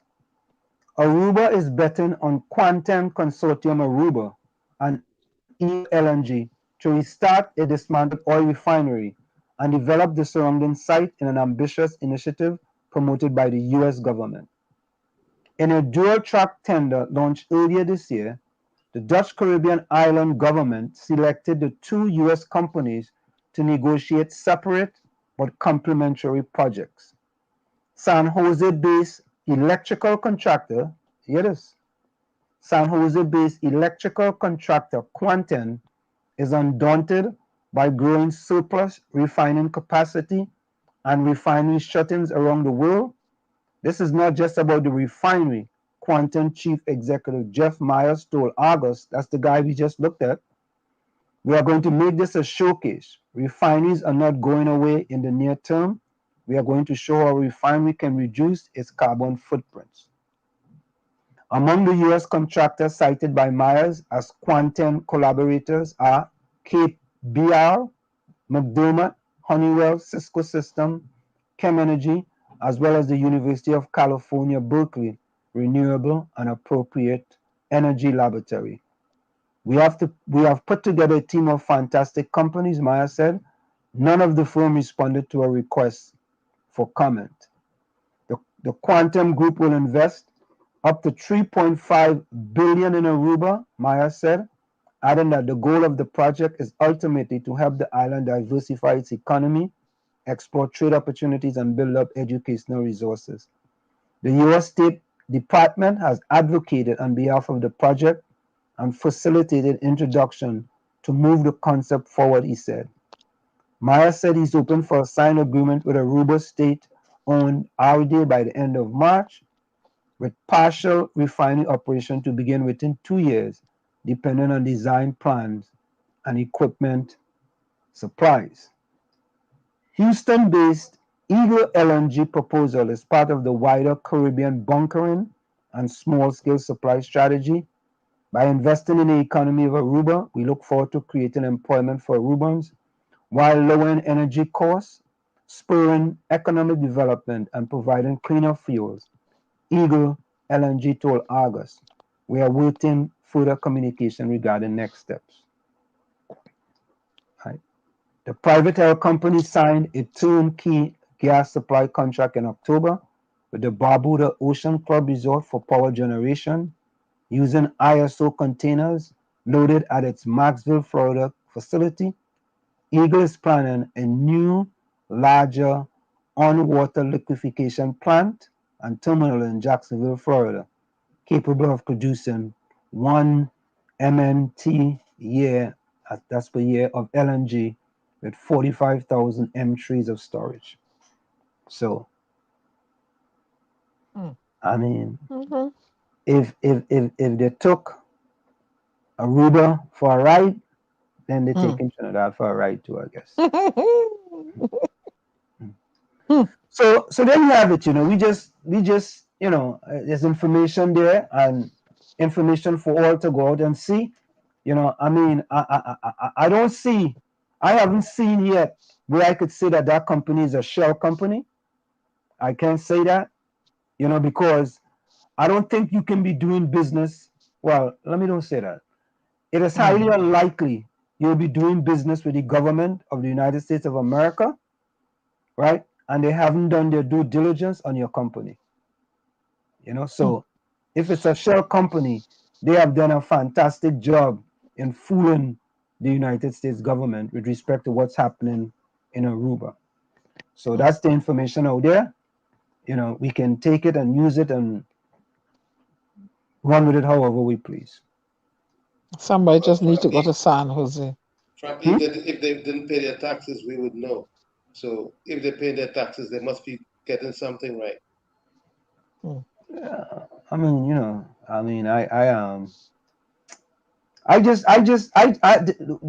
what I am concerned with is the misinformation from both sides of the spectrum.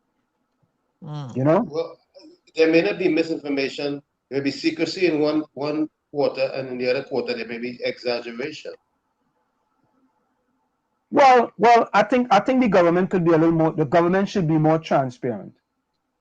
I agree with that. They have to be more transparent, and they're not transparent, and they only wait till they get their hand in the cookie jar, and then they come out with information. It's better that when the cookie jar is closed, you give the information to the public and be transparent with them, so you don't have to come back and remember anything. But I think they are not transparent, so they always have to be. They're always defending. They're always defending. Answer, we have to be realistic. Sometimes before a deal is ironed out, it's difficult to really talk about it because we might be talking out of turn. Just think about it. I'm just trying to be. But Tommy, right? Tommy, but listen to this. The Prime Minister came to the people of Trinidad and Tobago and tell me he got a grant from Gates Foundation, right? Yeah. Right? Did he do his due diligence? You see what I'm speaking about? Yep. Right?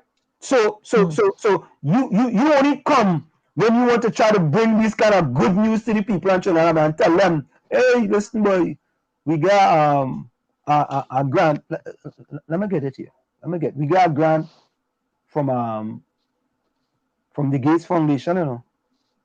They give you something, boy. Good news will give you mileage.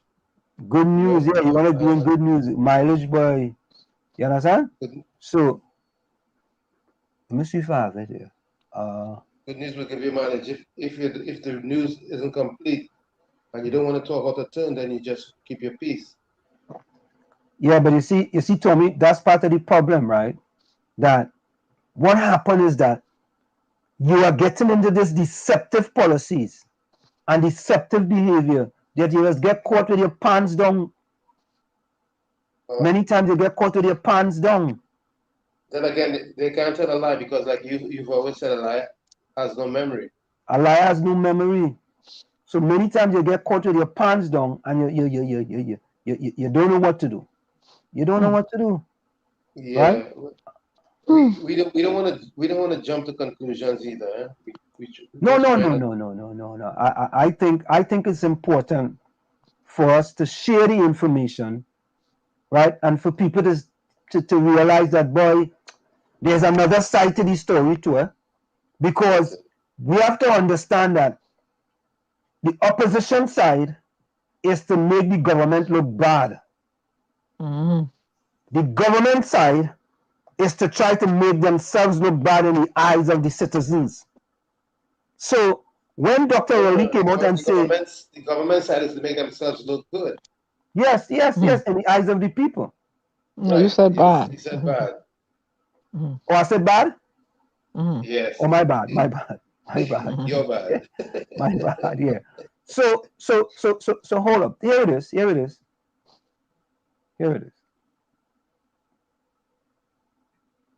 So it's coming. So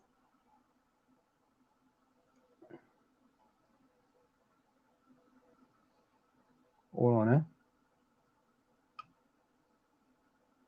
Oh, this can go.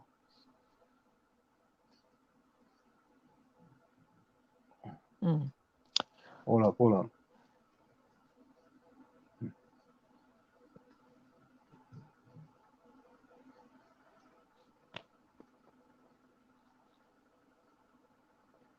All right. Okay. My bad, folks. Something went wrong there.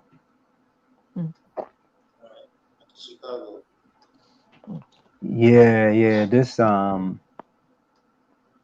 I went a little bit there. Hold on, I'm trying to get this video here. Let me see this here. Okay, let me move this. I have plenty things up here. Stop screen. Let me try and share this again. Share screen. Chrome tab. Okay, here it is. Okay, hold on. Here it is. Lucky to be identified for a not insignificant share of some funding that is to be made available from the Bill Gates Foundation. I spoke to the Secretary General of the United Nations, who have identified us for that gift, which we will ensure that we accept and put to good use in Trinidad and Tobago. Today, I have been advised today that. So you see? We all. So you see? So the question is, what was the due diligence done? Do you see what I'm saying? So it seemed like it was positive information, so you could go out and say, well, look, Gates gave me money. And then it turned to be a scam, a hoax. If you are the Prime Minister of Trinidad and you can be easily hoaxed or scammed with something like that, what else can you be scammed or hoaxed about? What else? I mean, approaching property our answer. Yeah. And then we have to deal with an issue that everybody upset about. All right. So let's folks, of course, it's in the village with the DAG Triplets and WZYE 95.9 FM.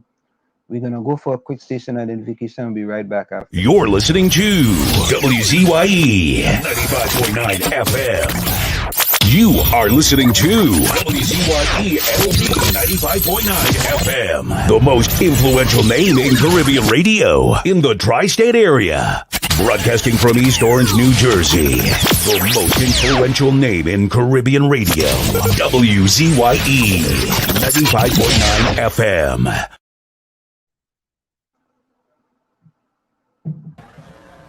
Coming up on stage is a gentleman, I just call him the glamour boy from Miaro. This man say, we having some problems with democracy. He said they're making it a mockery. The name of the song, Mockery of the Democracy. Ladies and gentlemen, would you please put your hand together? Let's welcome Winston Peters, Gypsy.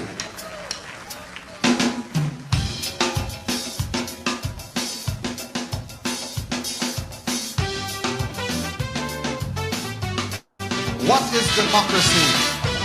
And to whom is it directed? Oh,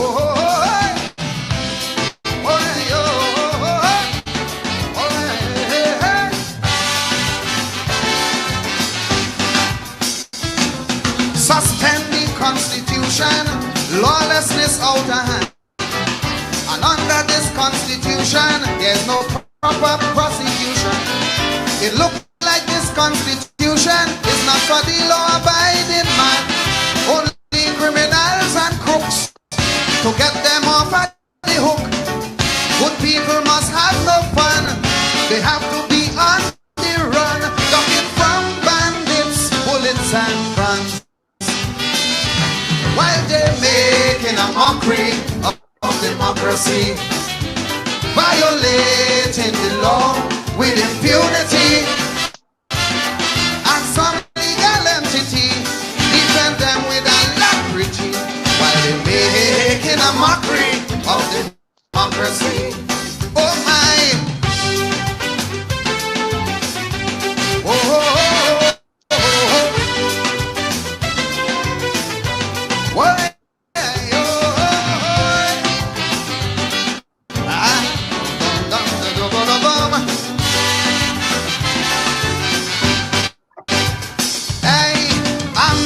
International should be disbanded immediately, or charge them all as accomplices for every crime in every country.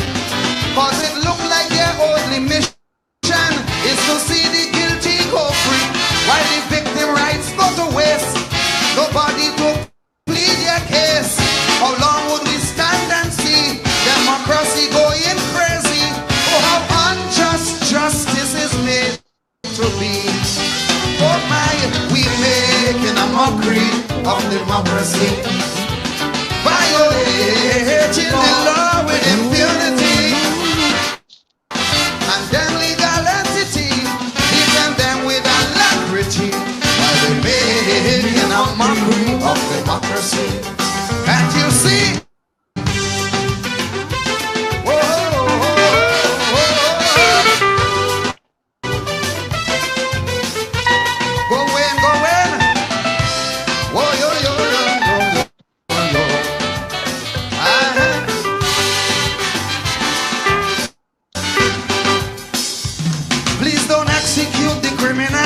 If they've been on death row too long, that's cruel, unusual punishment.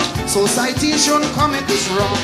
You violating their human rights. You sure to hear some lawyers say, but if victim rights are lost, why they say justice take its course? Look like them criminals is boss. The guilty rights stay in store, protected under due course of the law. Making a mockery of democracy, violating the law with impunity, and some legal entity could God defend them with alacrity. They don't care about we. They're making a mockery of democracy. That's it.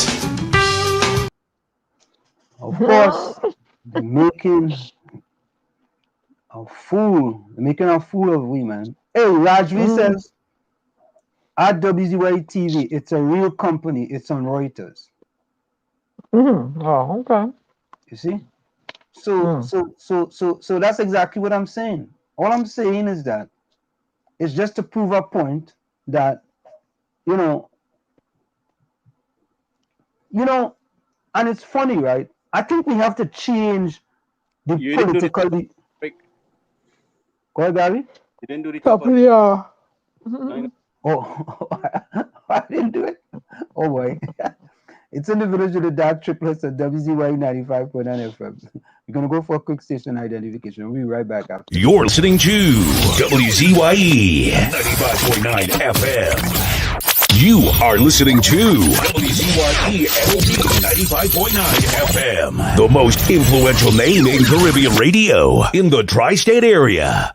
Broadcasting from East Orange, New Jersey, the most influential name in Caribbean radio, WZYE 95.9 FM. We are back with you. It's in the village with the DAG Triplets on WZYE 95.9 FM.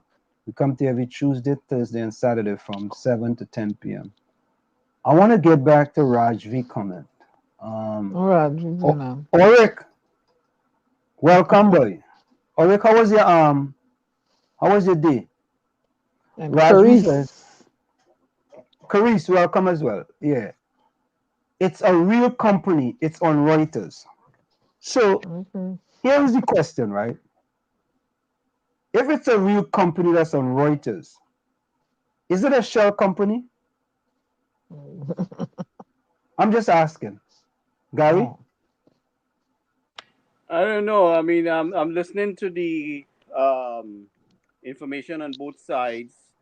The government has, from day one, has conducted itself in a very shady manner, where shady and arrogant in the fact that they did not have to explain to anybody what they were doing, not to the population, not to the other half that was elected by the people, which is the opposition. They have been conducting business arrogantly. My issue is a promise was made to give the OWTU Petrotrin to run. And it seems that that opportunity was derailed by somebody who didn't too like that idea. And I feel that the people of Trinidad and Tobago and the OWTU has the greatest experience in running a refinery. I wouldn't blame the OWTU for bleeding Petrotrin. I would more consider the management of who was managing the operation above the OWTU to bleed Petrotrin down to where it is at, and mismanagement. So I feel strongly that OWTU should be reconsidered to take control of Petrotrin, because it's their country. I think there will be a personal interest. I think it will be a vested interest. I think we should offer shares to the workers to make them, like how they do here in the US, to make them part of the company, and they kind of like working for themselves. So it's like, their hard work is invested into themselves and the return is there. So that is my take on things with as far as Petrotrin is concerned. I saw a statement recently about the government lied about funding Petrotrin from 2016 all the way up until about 2019. Yeah, we up with it. Yeah, so I have concerns about how this government has operated and treated all of us. I see too much of the Chinese influence in how our people are treated, in how they treat their people over in China. Smack around and shut up and be quiet, and don't ask any questions. You can get killed or beaten up or whatever it is. So that has some major concerns with me in how people are being treated in the country. Lack of transparency, as you said before, with the government from day one. If you're on the right track, you have nothing to hide. I always tell people, you want to check me out, come on, bring it on, because I'm not afraid, and I have nothing to hide in the bag. But this is my take on that, on this whole thing. I mean, and But again Gary, uh, go ahead. yeah. Go ahead. No, go ahead. No, and again we are seeing the physical evidence of our people being put out of work, things are depleting under their watch. We have seen business. Like I told you before, on day one, business started running away from this administration. Them trying to spin it like the UNC, trying to trace away business from the country and make it bad for everybody. I don't buy that propaganda either. I think the arrogance and the stringent way they try to operate in strangling people who trying to invest in the country and the people in the country who trying to invest in themselves and build themselves. I mean, we've seen that with the common man on the street, exploited, taken advantage, disrespected. You're trying to make a dollar. You're not trying to thief. You're going out there trying to make a little hustle and no accommodation for you. It's only when we call it out and expose them that they run come and try to make it look like they're doing something. So, I mean, thank God for social media. We have some good things getting done. But I have major concerns how this government is operating, and there's so much information that you hear, and there's some things you don't want to say right now publicly, But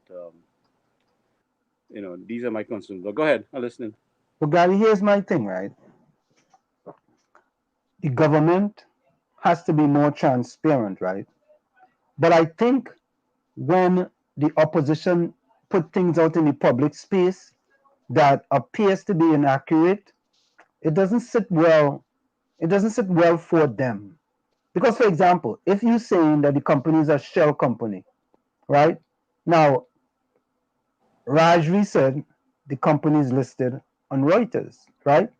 I mean, we just looked at the company and we saw information that, the company may have different affiliates and subsidiaries and electrical contracting, but, But all well and good.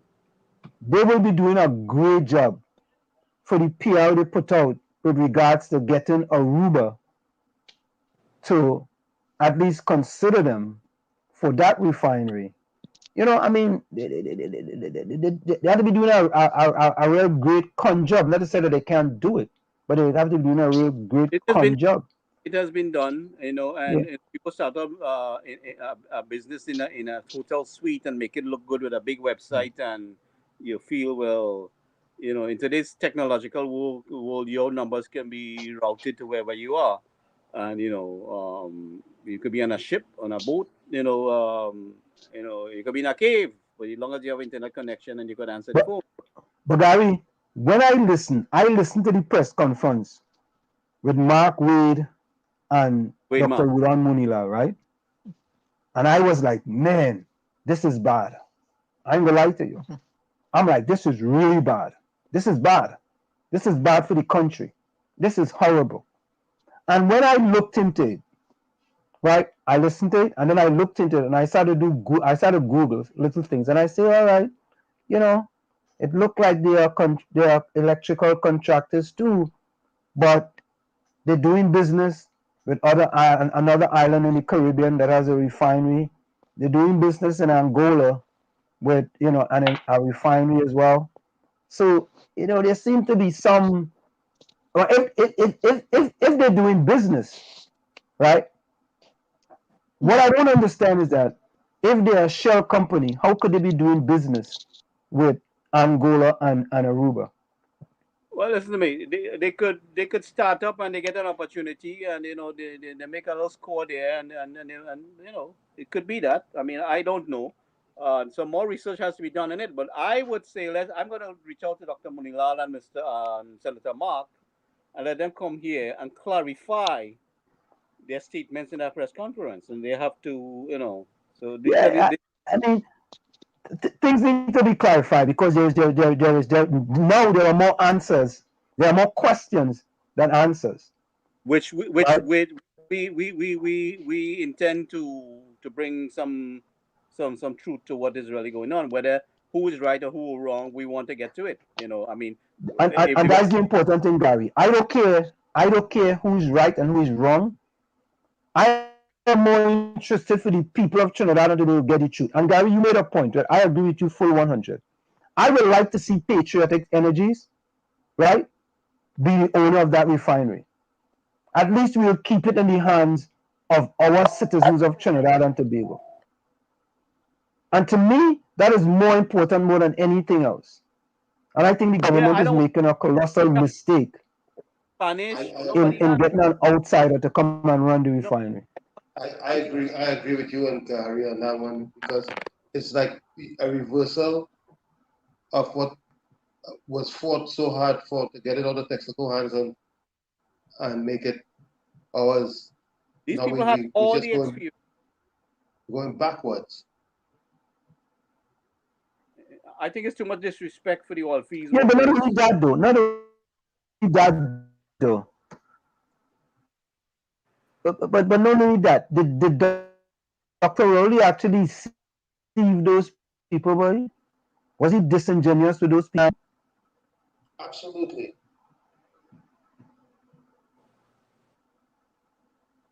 I mean, was that political rhetoric? Well, listen was to me. it political rhetoric?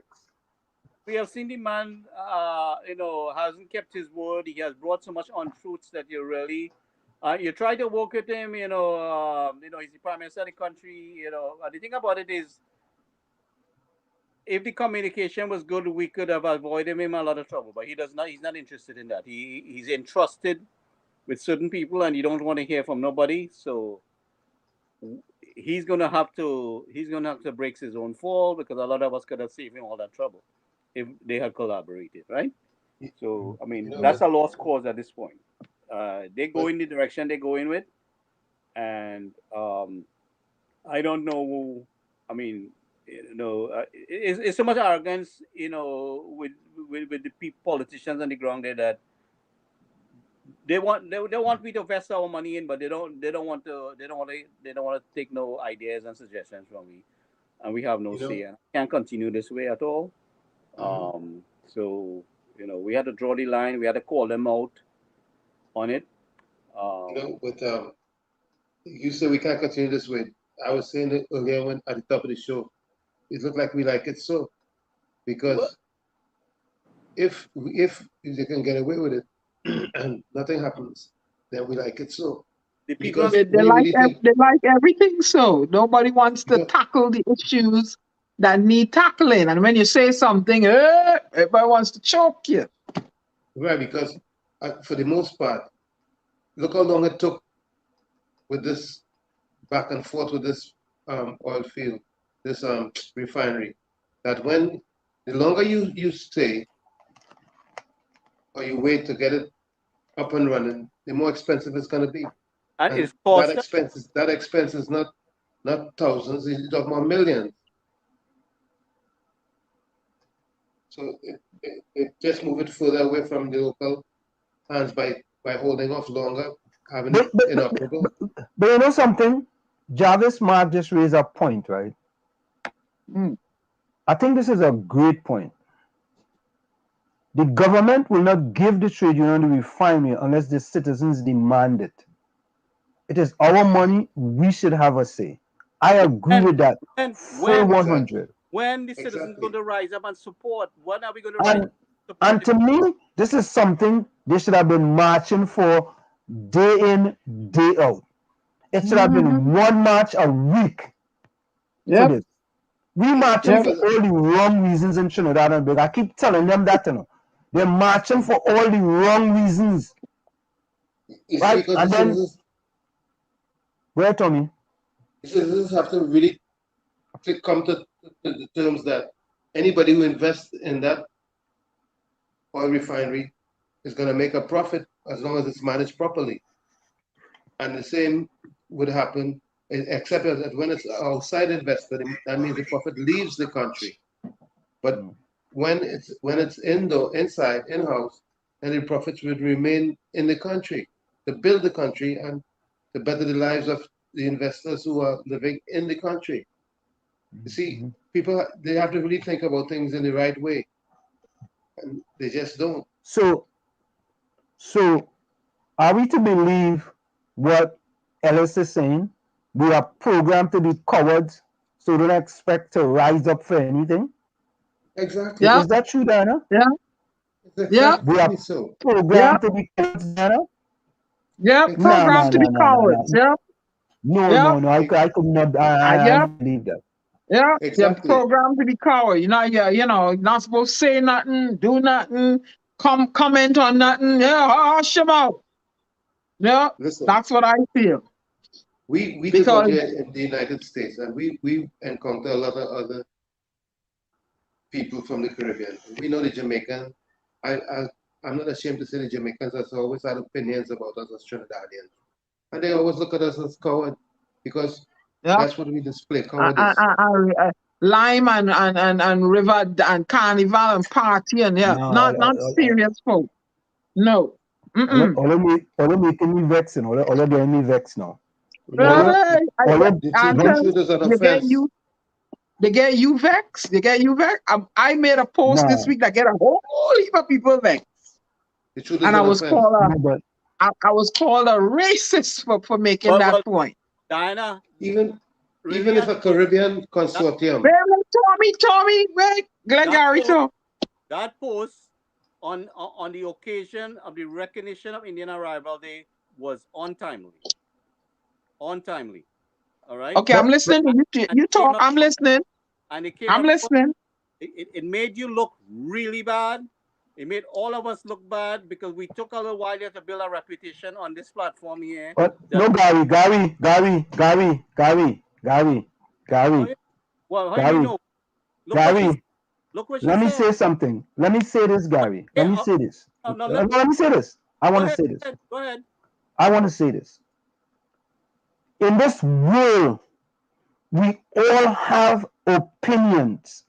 My opinion may not be the right time as far as you are concerned. Another person's opinion may not be the right time as I am concerned. We are all entitled to our opinions. You may not like the opinions, but at the end of the day, we are entitled to our opinions. There's no right or wrong time for an opinion. For the answer, I don't care what you say. And let me tell you something, what I noticed too.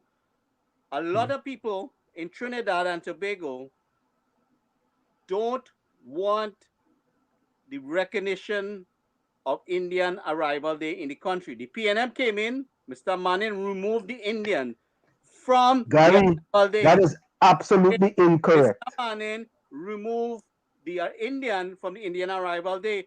On May 30th is the day that the first set of Indians arrive in Trinidad, and nobody can change that. Nobody can change that. Right? We are 50% of the population. And we went through a lot of discrimination on them, limited to 1 hour program, major discrimination, and a lot of things. You think your people alone up in Lamantil went through discrimination? We down in the lagoon and the rice land and being laughed at because people can't speak English properly when they first came there. But you see, Gary, every time if we can celebrate together outside the country, every time a comparison has to make, Gary, wait, I'm the one that made the post. Let me respond to Gary. I got kicked out. Go ahead. Go ahead. I'm just saying. All I'm saying is that that's why we are where we are. Is because if I have an opinion and my opinion don't suit your narrative, right? I am something. Twisting this thing around. You can't shift this around. I'm not shifting it. Was I making a comment on whether it was? But wasn't that her opinion? Whether you agree with it or not? Oh, she opinion. But as a Trinidadian, a recognized Trinidadian, yeah. All you had to say was happy in the. And I sent my song Jahaji Bye to the group. That is my way of saying Happy Indian Arrival Day. No, I listened to you, Gary. I listened to you. Gary, I listened to you. Let me speak. Repetition with a lot of let Gary finish. Let Gary finish. Let Gary finish. Go ahead, Gary. It was very, very damaging, Diana. And when you're done, I will speak. And I for that too, because we all together here. Well, when you're done, I will speak. Let me speak. Dana, let him finish now. Let him Good. finish. Go ahead, let she talk now. Let she talk now. Now, I want to ask you, Gary, right? When the abolitionists decided that, hey, we got to get up and work toward freeing the slaves, did they wait on a particular day and a particular time, or we would have still been slaves? When Gandhi decided he had enough of India, of England putting the knee in the neck of the Indians, did he wait on a particular day to get up and say, hey, I don't want this no more? He did what he had to do, right? I made a post in a reflective manner, right? I was reflecting and I said, wait a minute here. Why we can't just have an arrival day for everybody? No. And then I said, but wait, can I finish in my mind? And then I said, you know what? But it ain't gonna be happy for the Africans because our arrival ain't happy. And that is exactly what I said. Now I am going to prove it to you, Gary. Wrong date and time. Let me tell you the premise of where I wrote that post from. All right. What was it like to be captured and sold, to be packed like sardines in a ship's hold? What was it like on that terrible trip with no room to lie down and no room to sit? What was it like to be snatched from your land, to be torn from your tribe or your family band, to be taken by strangers God only knows where? What was it like, your waking nightmare? What was it like on the auction block, to be prodded and poked while you stood like a rock? What was it like when your body was sold to work for nothing, even though when it got old? What was it like to be totally alone? What was it like to be stripped to the bone? No country, no future, no possessions at all. How did you manage to still stand tall? What did you do when you had a toothache? To be in great pain, no medication to take, to be deathly ill and still be working, and beaten sometimes to death for shirking? What was it like to toil all day long, to be punished for having done nothing wrong? What was it like to have no rights at all, prevented from reading? Did you stay at the wall? What was it like to be owned by someone, your whole life controlled by a loaded gun? What was it like to have your life dictated? What was running away and escape you debated? What was of your children, your girls and your boys? What did they play with? Did they play with toys? And your teenagers, did they ever date? Or were they too tired from the fields working all day till late? You must have wished you'd never been born when your wife and your children from you were torn and sold to plantations far, far away. Who comforted you on that awful day? What was it like to help build a country, to invest in soil and not be free? It must have been horrible what you went through. And that isn't all they did to you. That is the premise from where I wrote that post. Okay. So for them to think that wait a minute, let me finish. Let me finish. When you reached out to me for help with the stranded citizens, I never asked you if you're Indian or who's Negro. I chipped in. I chipped in. And look, and the time I checked, I just pay my phone bill. The phone bill is in my name. Gary, the phone is in my name. She talking bullshit. You know, the phone is in my name. The computer I wrote the post on is in my name. And I. What do you Diana, stop. Diana, hold it. She know how many relax. Before she just take a deep breath. Go ahead, Gary. How many people simultaneously I was helping while you came on board? Gary, I didn't ask you that question. That's not the question. Did I ask you who was Indian or Negro when you reached out to me for help? And I took in an Indian girl here in my house. How you could call me racist? How they could call me a racist? Huh?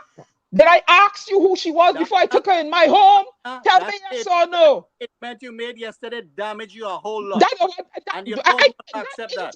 It's my opinion. Why can't we have the experience of the African person? Gary, let her talk. That's only one talk at a time. One person talk at a time. The experience of the African person is not a happy one. Okay. End of the story. Okay. The experience, if you have to have a happy, it is not a happy arrival for us. And that is my premise of saying what I said. So who want to go and run and say I racist? I don't care. I am a black person. I cannot be racist. Diana and Tommy. Diana and Gary, hold 1 minute. Hold 1 minute. 1 minute. 1 minute. Just pause. Go ahead, Tommy. Take a breath. Take a pause. Go ahead, Tommy. You know, now I'm here sitting and I'm saying exactly what is going on is what was the intention of those who craft our holidays and our separate identification parades. Why? They have successfully accomplished their goal by keeping us separated and continue to separate us and have us fight for separation. When unity should be our goal. Exactly. It is not. Separation seems to be taken hold. Respect each other's culture. Okay. And why is it they cannot just say happy arrival day because there are a whole heap of we there? And I mean absolutely not. You see, there you go. There you go, Gary. Now who is being they were there before. Okay? The day is in recognition of the arrival of the first of the Indians. Whether you like it or not, whether PNM I never said I didn't like it. I said happy African. Let me enlighten. You would act like Diana, listen up. Gary, you and Diana cannot speak at the same time. One person has to speak, one person has to listen, and then the other person can talk. So Gary, you talk, Gary. Gary, hold on, Gary. Gary, you talk. Diana, when you're ready for you to talk, I'll call on you to talk. Go ahead, Gary. But I want to ask the question is, how many every Afro-Trinidad, Southern Trinidad, all the people that rape the money from Petrotrin and benefit from the port and all the different government services who have job security, unlike the Indians, them suffer too, them are rape nothing. You mustn't act like all African Trinidadians suffering in the country. Okay? That's we have more in common. Gary, are you putting me finish? That is not the premise from which my post was written. I wrote the post from the premise of saying happy African arrival day. Oops, nothing happy about our arrival. And exactly I described it in my poem. There is nothing, you snatch. I'm putting myself in a young girl in Africa back in the day. You snatch me. You put me on a ship and pooping and we peeing on one another. Right? And I get here now, or wherever they drop me off, and they brand me and they traffic me. I never see my mother, my father, my brother, my sister, nobody again. That is happy. That's a happy situation, Gary. Thank you. And it going on and on and on, all like now. That's a happy, that is the happy you're talking about. You have to learn to read and decipher stuff. It is not happy, the arrival of the African. We did not arrive under happy circumstances. You think we did? You think we did? You know how many people according to it, you all came here not forcefully. Okay. You all were not kidnapped. Was not too much of a you all were not kidnapped. We was not too much of a different circumstances in treatment. You all were not kidnapped and separated from your people. Okay. You still have your native tongue. You all still have your native tongue, some of you, and I'm not blaming the Indians for that. But I'm talking about the divisiveness that went on. I never blame the Indians for that. I love my Indian people, and I want you to know that. Your statement didn't. Well, you read it the way you want to read it, because that's what's in your mind. But in my mind, the African, and I'm going to say it again. I will post it again. The African arrival into the new world was not under happy circumstances. Who don't like it? Bad talk, plain talk, bad manners. Oh, there were free people before Americans. Plain talk, bad man. The Africans did not arrive in the new world under happy circumstances. Who want to debate that with me? Come on board. Okay. Come on board. So we'll debate that at another time. We can do that. The African did not arrive. It cannot be happy when you are stripped from your people, stripped of your language, separated from your people. Cannot be, Gary. It cannot be a happy situation. I don't care what you say. I don't care what you say. Indian people had English names. Hey, I know the story behind that too. So I ain't want to go into that folks. tonight. All right. I think we're gonna leave it right there now. We're gonna leave it there. We're gonna leave it there. All right, because what it is that untimely. I don't get that. Hello, Gandhi didn't wait to approach the British government about untimely. Martin Luther King didn't wait. The abolitionists didn't wait to free us. Dr. Eric Williams, he untimely and going and getting independence. So we too. All right, go ahead. Yes, answer. Good. Let's leave it right there. Okay? Gary, let's leave it there because we are not gonna come to any decisions, and that's why I said, Gary, and I've said this, and I'm gonna say this over and over. We all have opinions. But you may not agree with my opinion. Thank you. It is still my opinion. And Gary, you can't tell someone, and I can't tell anyone when is the best time for them to express their opinion. Thank you. You cannot, Gary. You could. But Gary, none of us have the right to tell me if I want to have an opinion on Sunday. If I want to have an opinion on the Sabbath, which is a Seventh-day Adventist Sabbath, and I want to have an opinion on that day, I could have an opinion on that day. Okay, if I want to have an opinion on Emancipation Day, I could have an opinion on that day.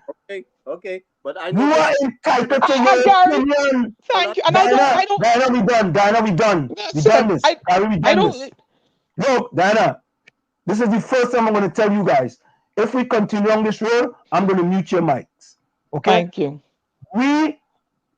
At the end of the day, we are all entitled to our opinion.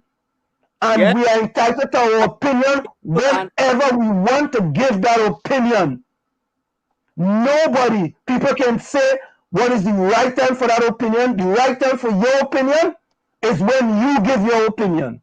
All right, well, I'm going to give you an opinion. And what I have noticed is that a lot of Afro-Trinidadians, especially in the PNM, don't like the idea of the recognition of Indian Arrival Day in Trinidad. Gary, I'm going to finish with this one. Gary, bring your facts. Bring your facts. No. Back that up. No. Bring your facts. Gary. No. Gary. India. Right? Gary, no. You know. We should go back to India. Okay. Who tell Gary to go back to India? I will box them in the face. All right. I will box them in the face for you. They have no right telling you to go back to India. See, listen. The argument is done. Because all I'm going to say is that all of us have an opinion and we can give our opinions. Okay? You may not agree with my opinion, but it's an opinion. And it's that simple. You may not agree with it, right? But I have an opinion, right? And my way, how I look at it, is that a person can issue their opinion whenever they want to issue their opinion, because we all have different opinions. But right? What has happened here tonight is a microcosm for Trinidad. Is the fact that they have set it up in a way where the people will be divided for a long time. That's why it's a failed experiment. Well, I mean, Sparrow say, we like it so, right? Balana, and you know, Jarvis, you are absolutely correct. You are correct. Nobody can tell anyone when and what to post to express their feelings, and someone's personal feelings cannot and should not affect anyone else because it is a personal opinion. That is absolutely correct. I can have a personal opinion whenever I want to have my opinion.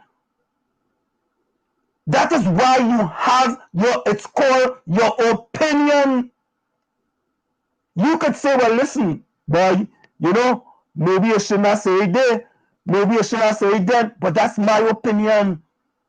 So that means to say that I need to come to you whenever I need to express my opinion. I need to get your okay for me to express my opinion. I thought this was a democracy. Isn't it a democracy we live in? No, it's a hypocrisy. Eh? So it's not a democracy then. Yes, a Right? hypocrisy. And what we do now is we take things and move it down the racial road. And that's it. The whole thing mash up. That's the whole easiest way thing. to cope. The whole thing. That's the master plan. To keep that's the plan. Division right? to rule, divide to rule. So I have to go along like and Tony and Diana, you know what I do? I have something called question of the day. And if I wake up this morning and I come up with a question, I put out question of the day. You may not like it. It might be the right time as far as you are concerned for me to ask that question, but that's my question. We as human beings have a right. You know what? Then maybe next thing you tell me when I could go on with my wife. Eh? You go call me and tell me, well, answer no, not sometime else.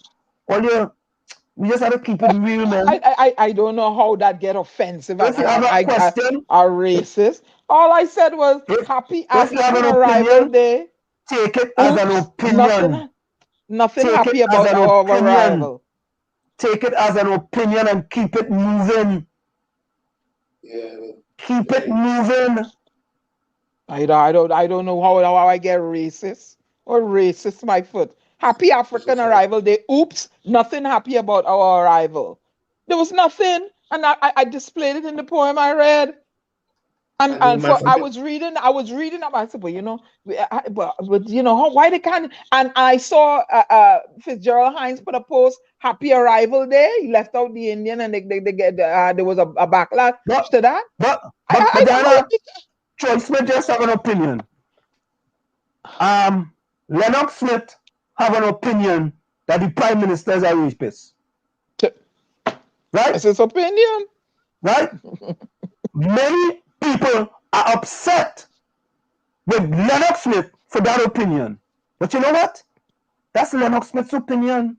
And if Lennox Smith was speaking on truth, the Prime Minister now can take Lennox Smith to court.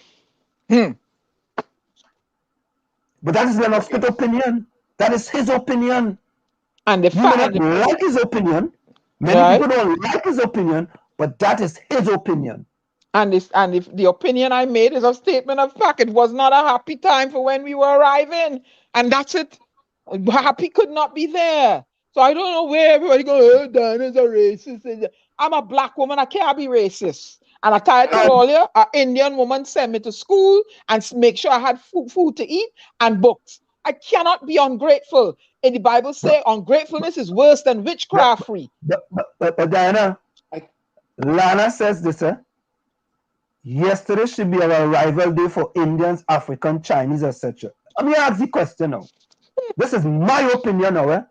Shouldn't we have an arrival day for the Syrians too? No. Exactly. Shouldn't we have an arrival day for the Chinese too? Yep.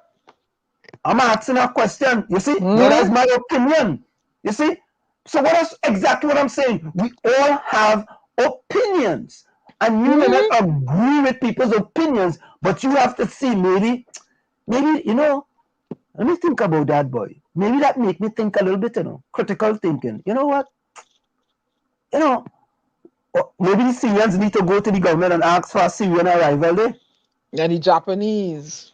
Everybody that down is just the point. But here's another opinion. We have an Emancipation Day. Are we really emancipated? Did we really get what we were supposed to get? Were we repaired for the damage that was done? Did we get reparations? Could we really truly be happy on Emancipation Day? But wait. Look what Raj we put there. I want to clarify Rajvi comment. No. No. Let me clarify his comment. Oh Lord. Rajvi say, yes, you can be a racist, and judging by that post, you are 100%. Rajvi, just clarify. You see, don't clarify your statement, Rajvi. Please. You see that this is Rajvi's opinion, and Rajvi is entitled to his opinion, and I am asking Rajvi to qualify his opinion. That's all. You see, but right? ignorance is bliss. Eh? I'll tell you something. Understanding who can and what is a racist. Boy. Obviously, they are not knowledgeable enough to know who and who can be a racist and who cannot be a racist. But tell me, I called in Trinidad and Tobago for there to be a community coalition on race. And the reason why I called for that is because in South Orange Maplewood, we set up, I think it's either the first or the second community coalition on race in this country. I was the vice chairman of that thing. The vice chairman of the community coalition on race in South Orange and Maplewood. We set it up. And Tommy, I gotta tell you the truth, a lot of people got their eyes open because we discussed real situations. We discussed things that people didn't even have no clue what's going on in these communities. And let me give you one example, and I've talked about this. The community is called Maplewood. And Tommy, you know this. You know this. Yes. There's one section of Maplewood which they call Maplehood. And the reason why they call it Maplehood is because most of the black people lived in that section of Maplewood. And it didn't get so by choice, you know. It wasn't by choice to get like that, you know. It's because of the realtors steering people of color to one section of Maplewood. That's how it became like that until we came in. We came in, the Community Coalition on Race, and we changed that because we held the realtors accountable and tell them we are not going to tolerate steering in South Orange Maplewood.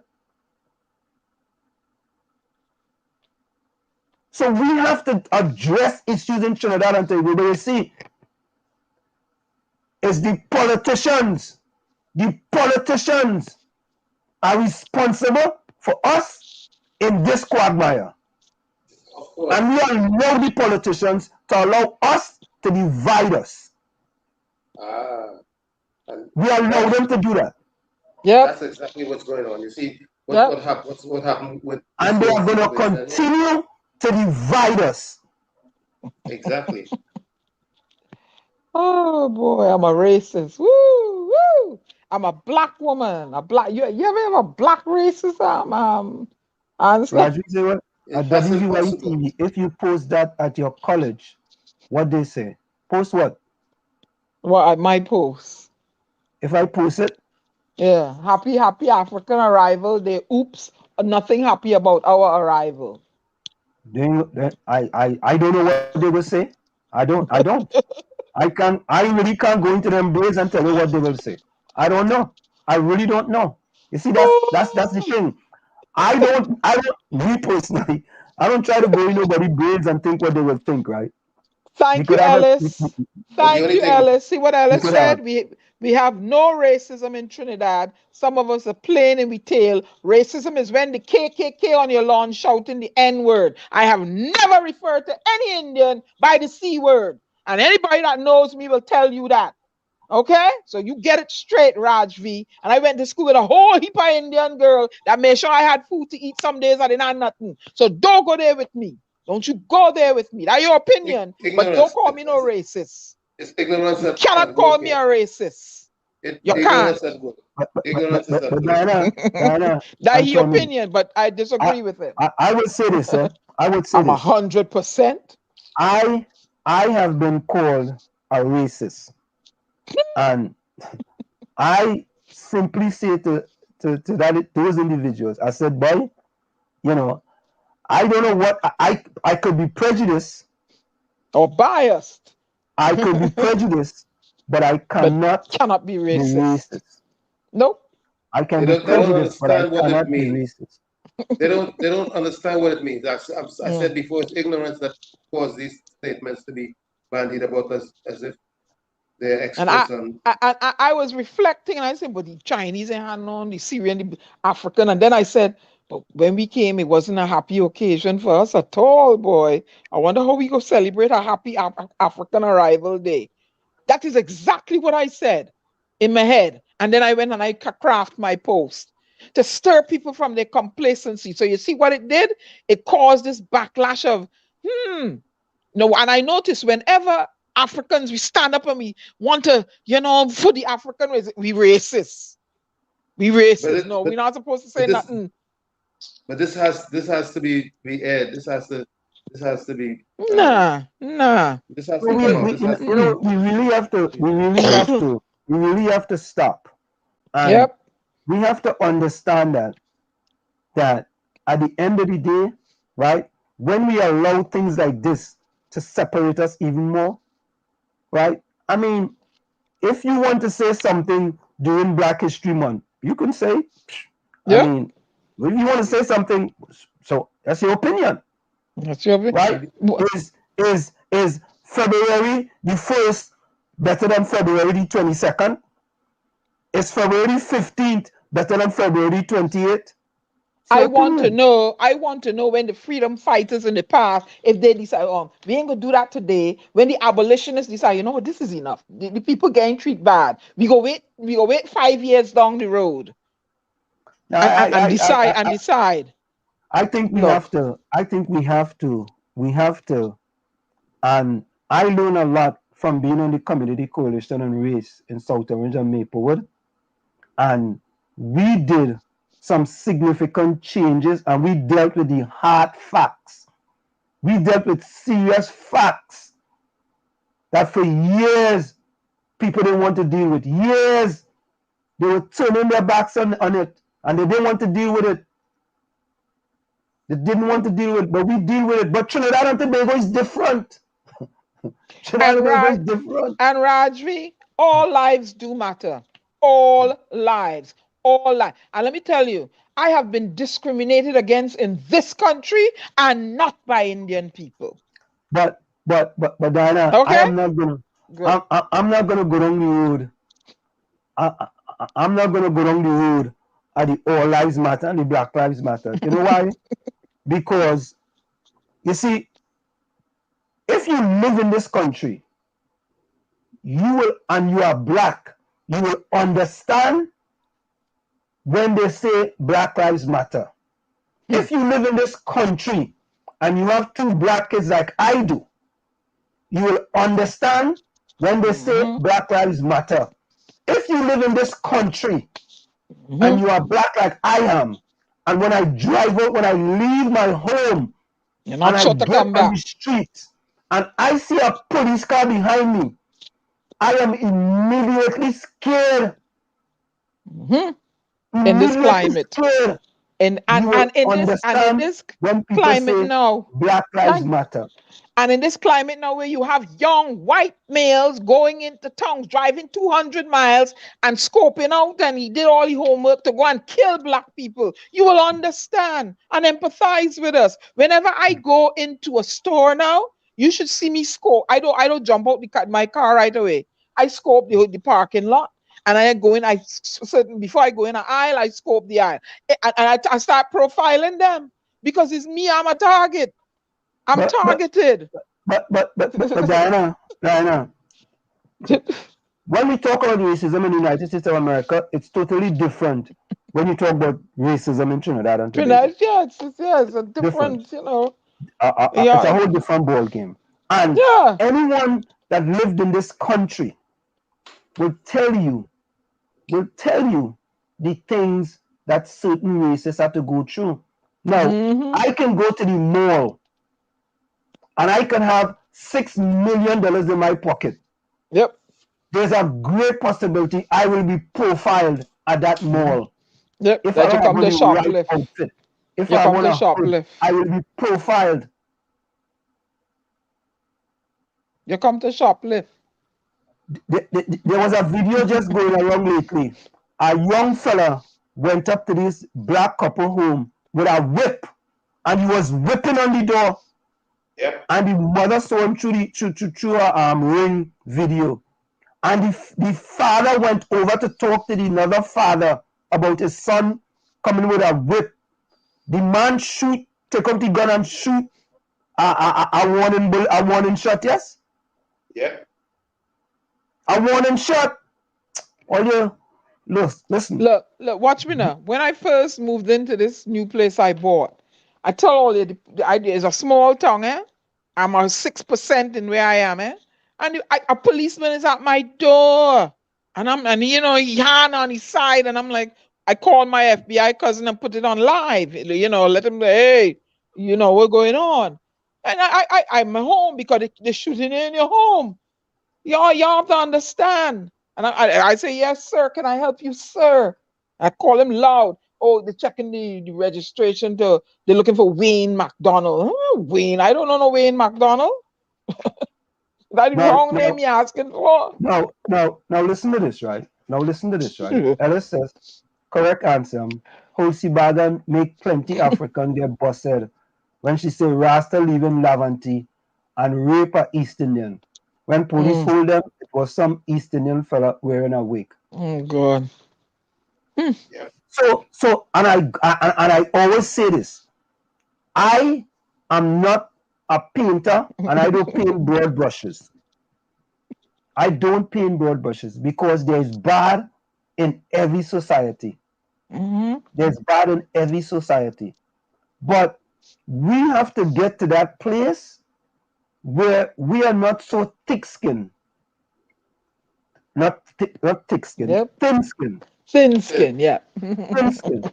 Yes. With respect to things that you may think it is, but it's not. It's not. You may think it is, but it's not. Yep. Right? You may think it is, but it's not. Right? And we have to get to that place. Right? Now, me personally, should I see every 18-year-old white guy in this country and think he's a terrorist? Think he go and shoot up the place? Should I think that? Well, truthfully, I just be profiling them. I be wondering, is he wearing? What you got that big bag for? Is he wearing a long coat? When the police behind me, I don't have to worry when the police behind me. When the son or daughter leave their home, I have to worry about all of that too. You see that? I ain't gonna worry about that. But folks. Good night, Rose. Rose, Miss. I am going to call again for Trinidad and Tobago to establish a community coalition on race in order for us to deal with these issues and put them on the table.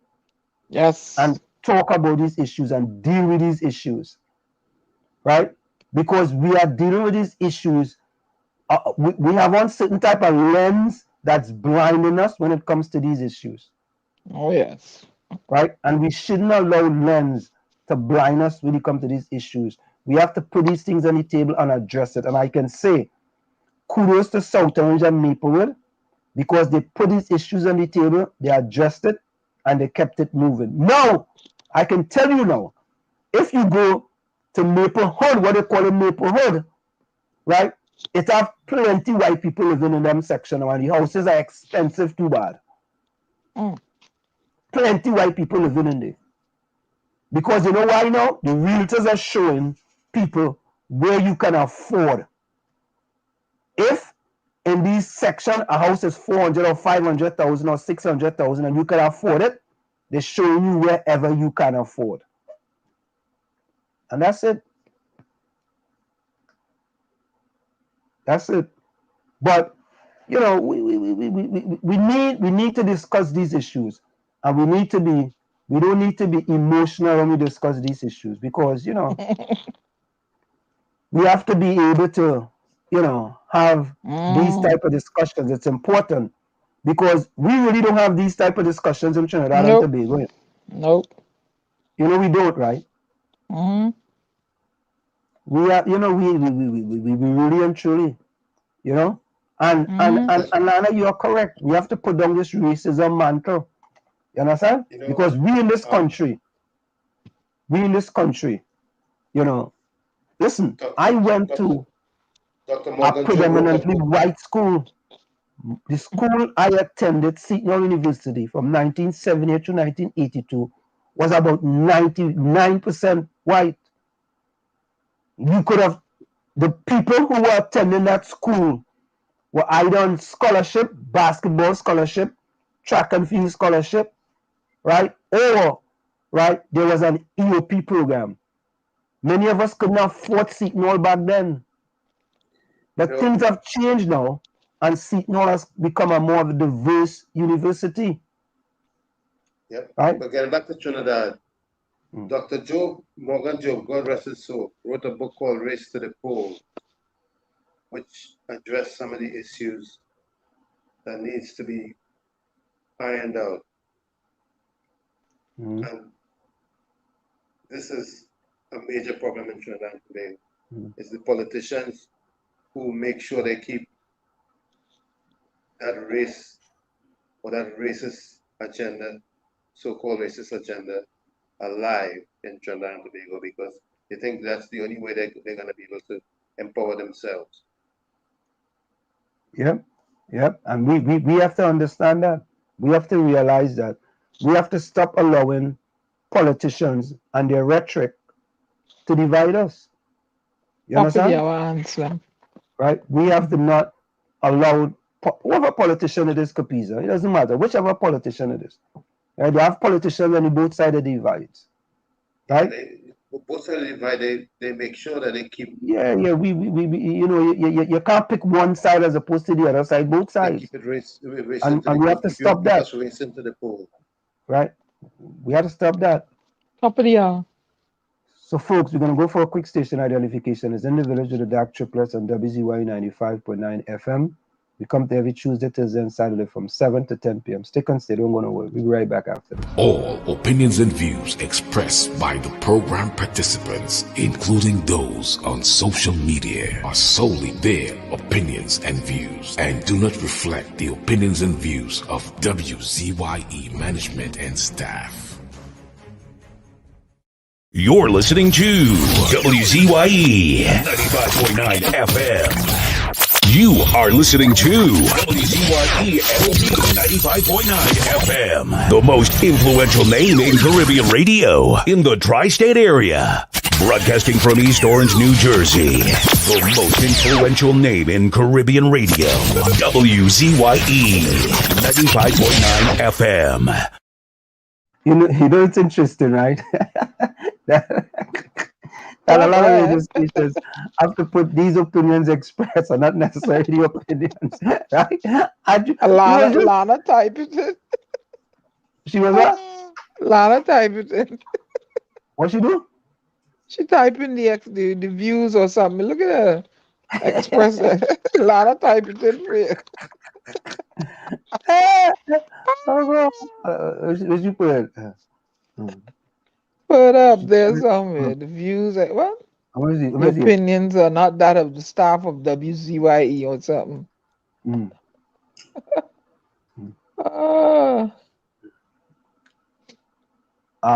Ellis said the only person that don't preach race in this country is Philip. I ain't seen Lana right now. I ain't seen Lana thing. Oh, it's up somewhere up there. You can. Oh, was it before? Yeah, but think about it.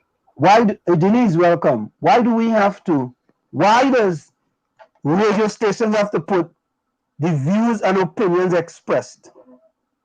Because as a caller, you are entitled to your opinion. On social media, you are entitled to your opinion. Just imagine if we all had the same opinion, what kind of world we'd be living in? Just imagine that. I said the only thing she listens to family is that Chinese. Say that again? The only thing Nana missing in family is that Chinese.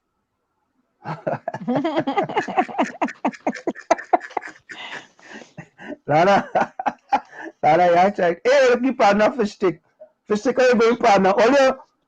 We want to say, I think I have a song to play for Troy Choice Smith. Smith. Yeah, what happened with it, boy? I don't know. I think let me see. I got a song you had to play for Choice Smith. Today's Choice Smith birthday. Choice 25 today. And let me see. Choice Smith. Where is that song, boy? I gotta go to YouTube to get that song for Choice Smith. Hold on, just a minute.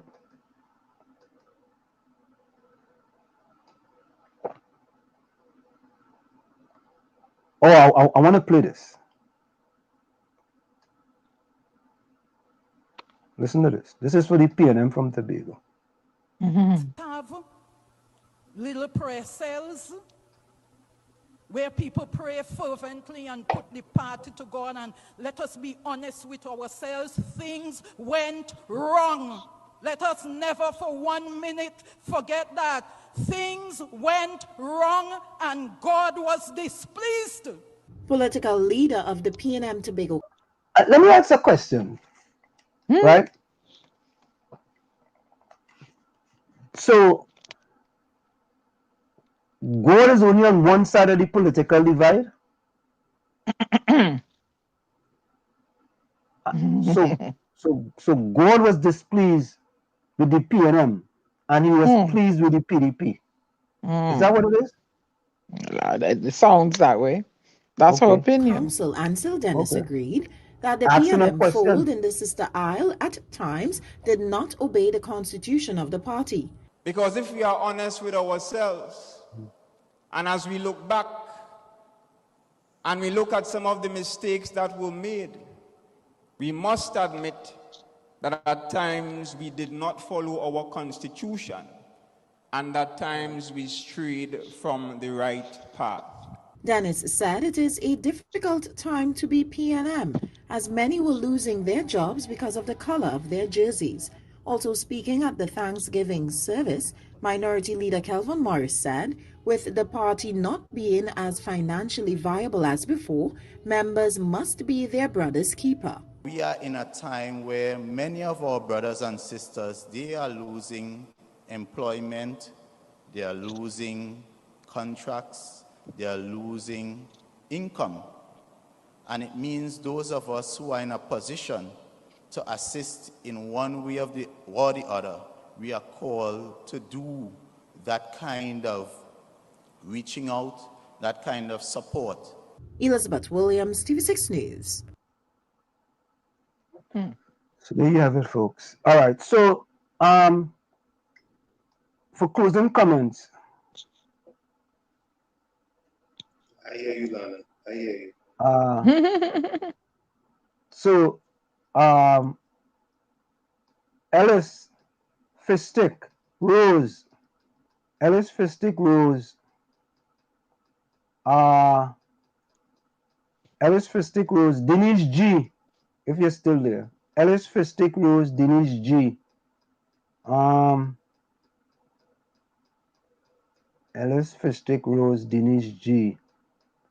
And Jarvis, if you're still there. Jarvis Mark, if you're still there. Put closing comments in the chat. One love, Darren. One love. Ellis, Jarvis, Denise, Fishstick, Ellis, Rose. Put closing comments in the chat.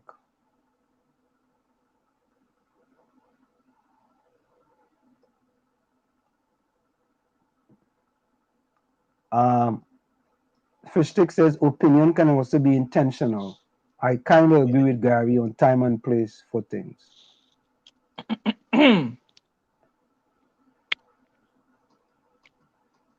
Ellis say you know God now.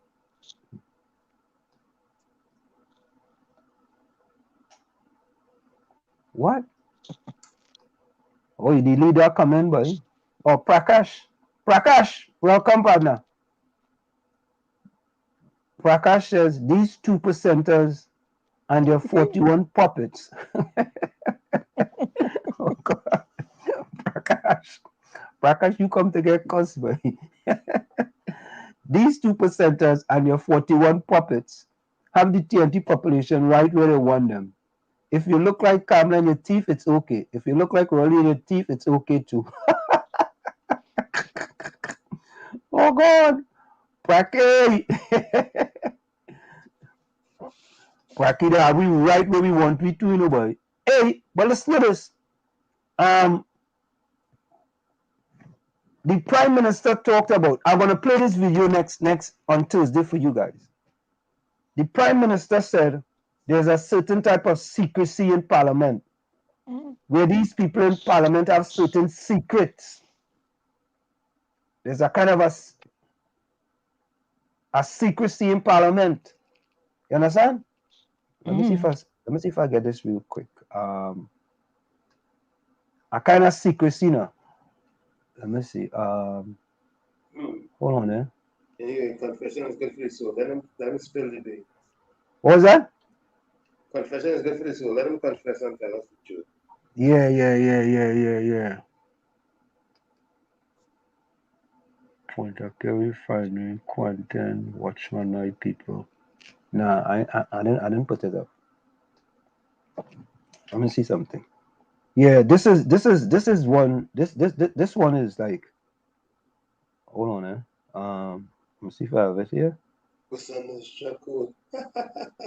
was that? Now that's it. As name you mean the Cosa Nostra code. Oh God! I think this is it here. Hold on. Let me explain to you all why this is no laughing matter. It is for good reason. Hold up, I gotta get this one. Let me get this one. I have it here. I just have it here. You have to listen to this one. ALE ROW. Okay. Let me get this one up here quick, guys. I want you to listen to this before we go. This is what we talk about, the secrecy. When you're in Parliament, there's certain secrecy that parliaments have. We put you in power for you to have secrets from us. Right? We don't want you to give us all the information. We want you to use that information, but it must be secret. Right? You see?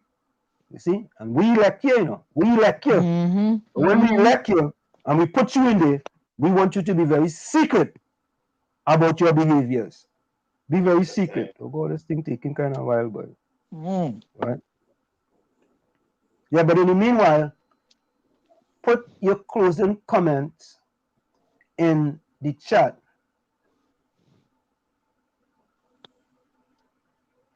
Okay, here we go. I think I have it.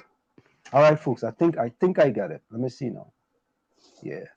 Read what's the name code there? Joan. You see it?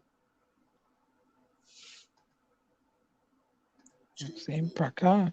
John. Yes, right there. Is the last one? Go down. Not seeing it. I seen it. All right, hold on.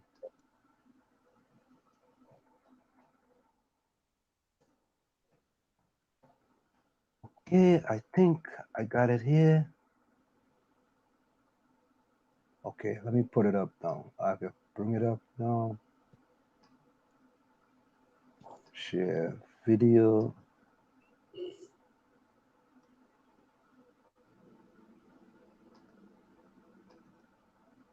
Okay, here it is.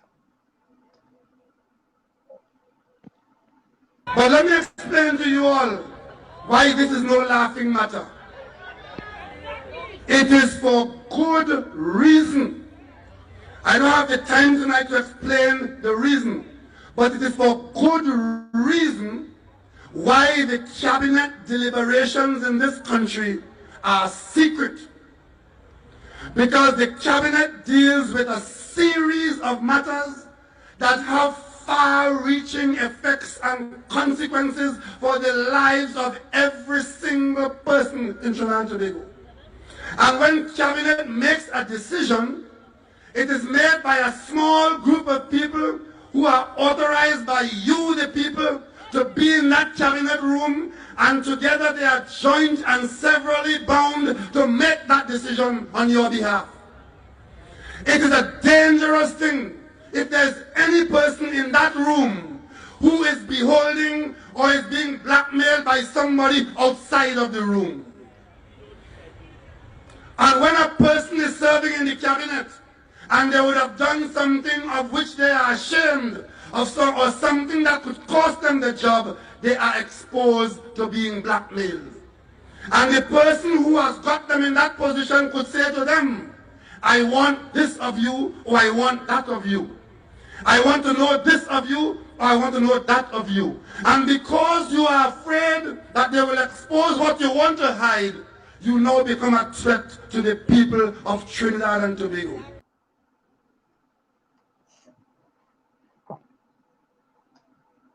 I didn't know that we put people in cabinet in order for them to hold secrets.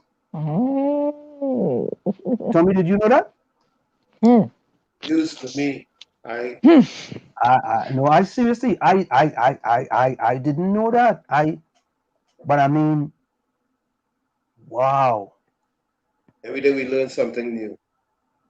Every day we learn something new. So the 600,000 of us elect 41 of you to go into cabinets to hold secrets. And you don't have to be transparent with us. Wow. Wow. Wow, man, that's interesting, buddy. I didn't know that. That one had me. That one get me, buddy. That one get me. Anyway. I said, before you go and say comments getting back. What was that? And I said, look how we going and say comments getting blackmailed.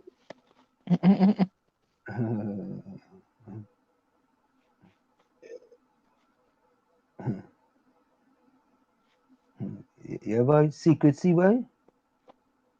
Really and truly, boy.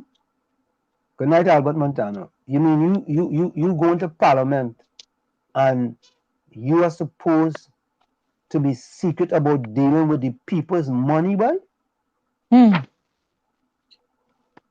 not supposed to account to the people? Boy, I think it's easy, boy. What you gonna do? What you gonna do? We like it so. We like it too, but we're free. Anyway, Tommy, closing comments? Well, I'll tell you one thing, attitude determines altitude.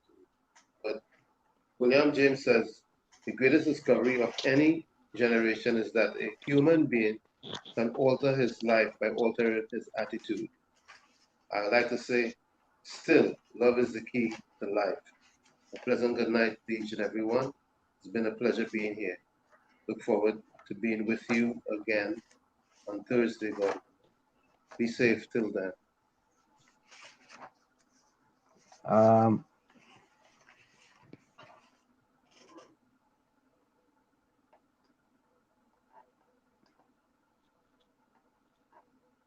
Anna? Well, folks, I just want to end by saying, what was it like to help build a country, to invest in the soil and not be free? It must have been horrible what we went through.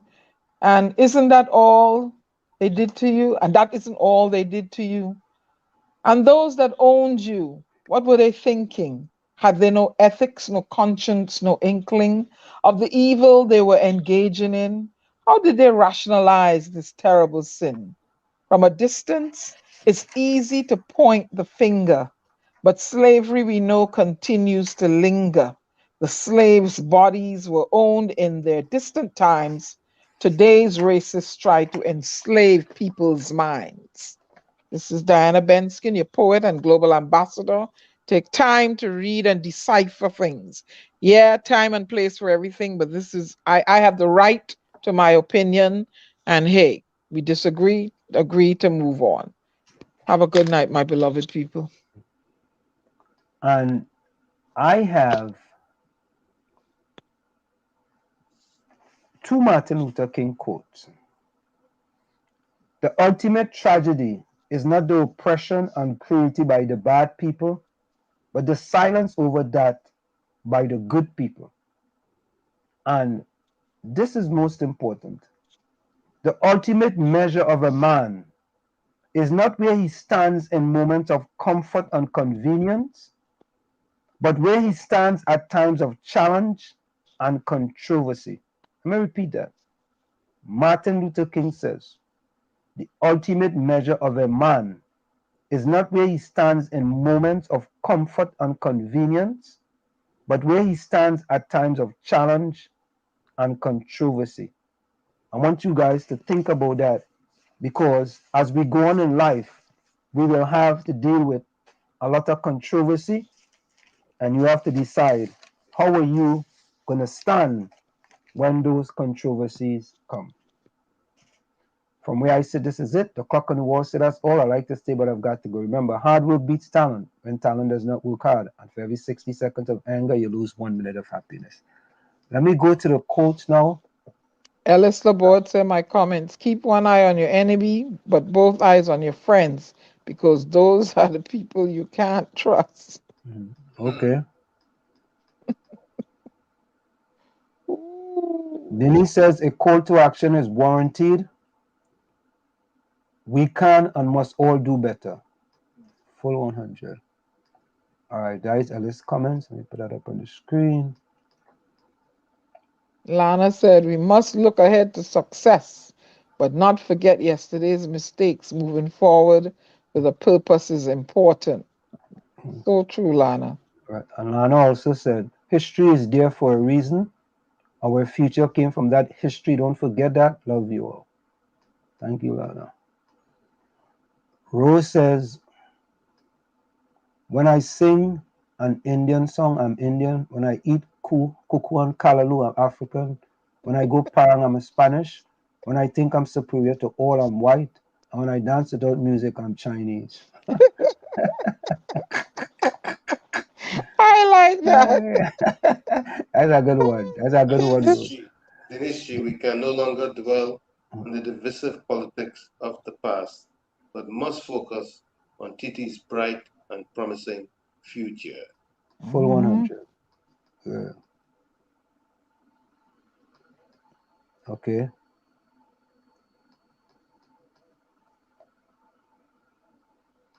Okay. Darrell said the only race talk he liked to hear about is car, boat, bike racing. We all bleed red. Thank you. I like that. Yeah, yeah. I have to get a song here for Troy Smith. Oh boy.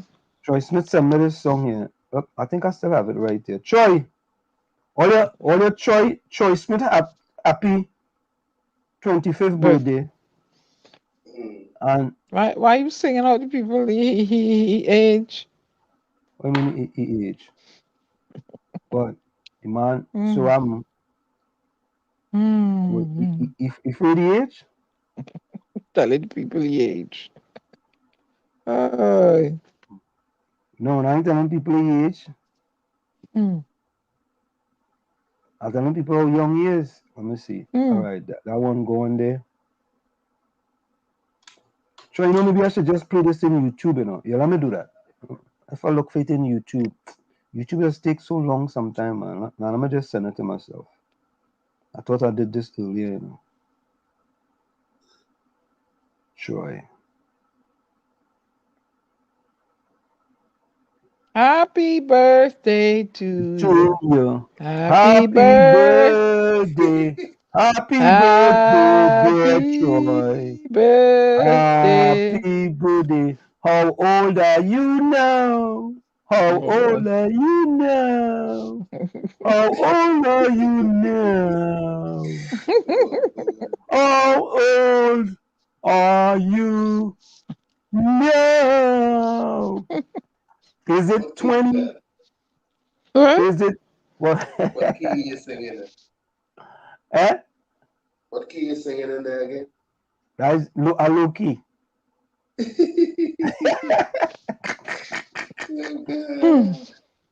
That's a low key. You see, this thing does take a little while before it comes in here. Oh, here it is. It comes in now. It just came in. So, folks, again, we want to thank you all for joining us here in the village with the DAG Triplets on WZYE 95.9 FM. You know, we come to you every Tuesday, Thursday, and Saturday from 7 to 10 p.m. And we're going to go out with this song for Troy's birthday. Troy sent this song for me for his birthday. Let me see what else in there. Hey, Master Brave Boy, how you doing? Yeah. Troy birthday tonight. Nadia says, always remember, be kind, be fair, be honest, be true. Blessed night, people, be safe. Thank you, Nadia. The night I didn't read Nadia comments, but oh God. Nadia almost sent police on me. She said, I think she was going to send Gigi, you know. But Gigi going with the transformational party, so she couldn't send him. QRS. Okay. We didn't find the song yet? Yeah, I just find it here. Oh, here it is. Look at here. Troy, this for you.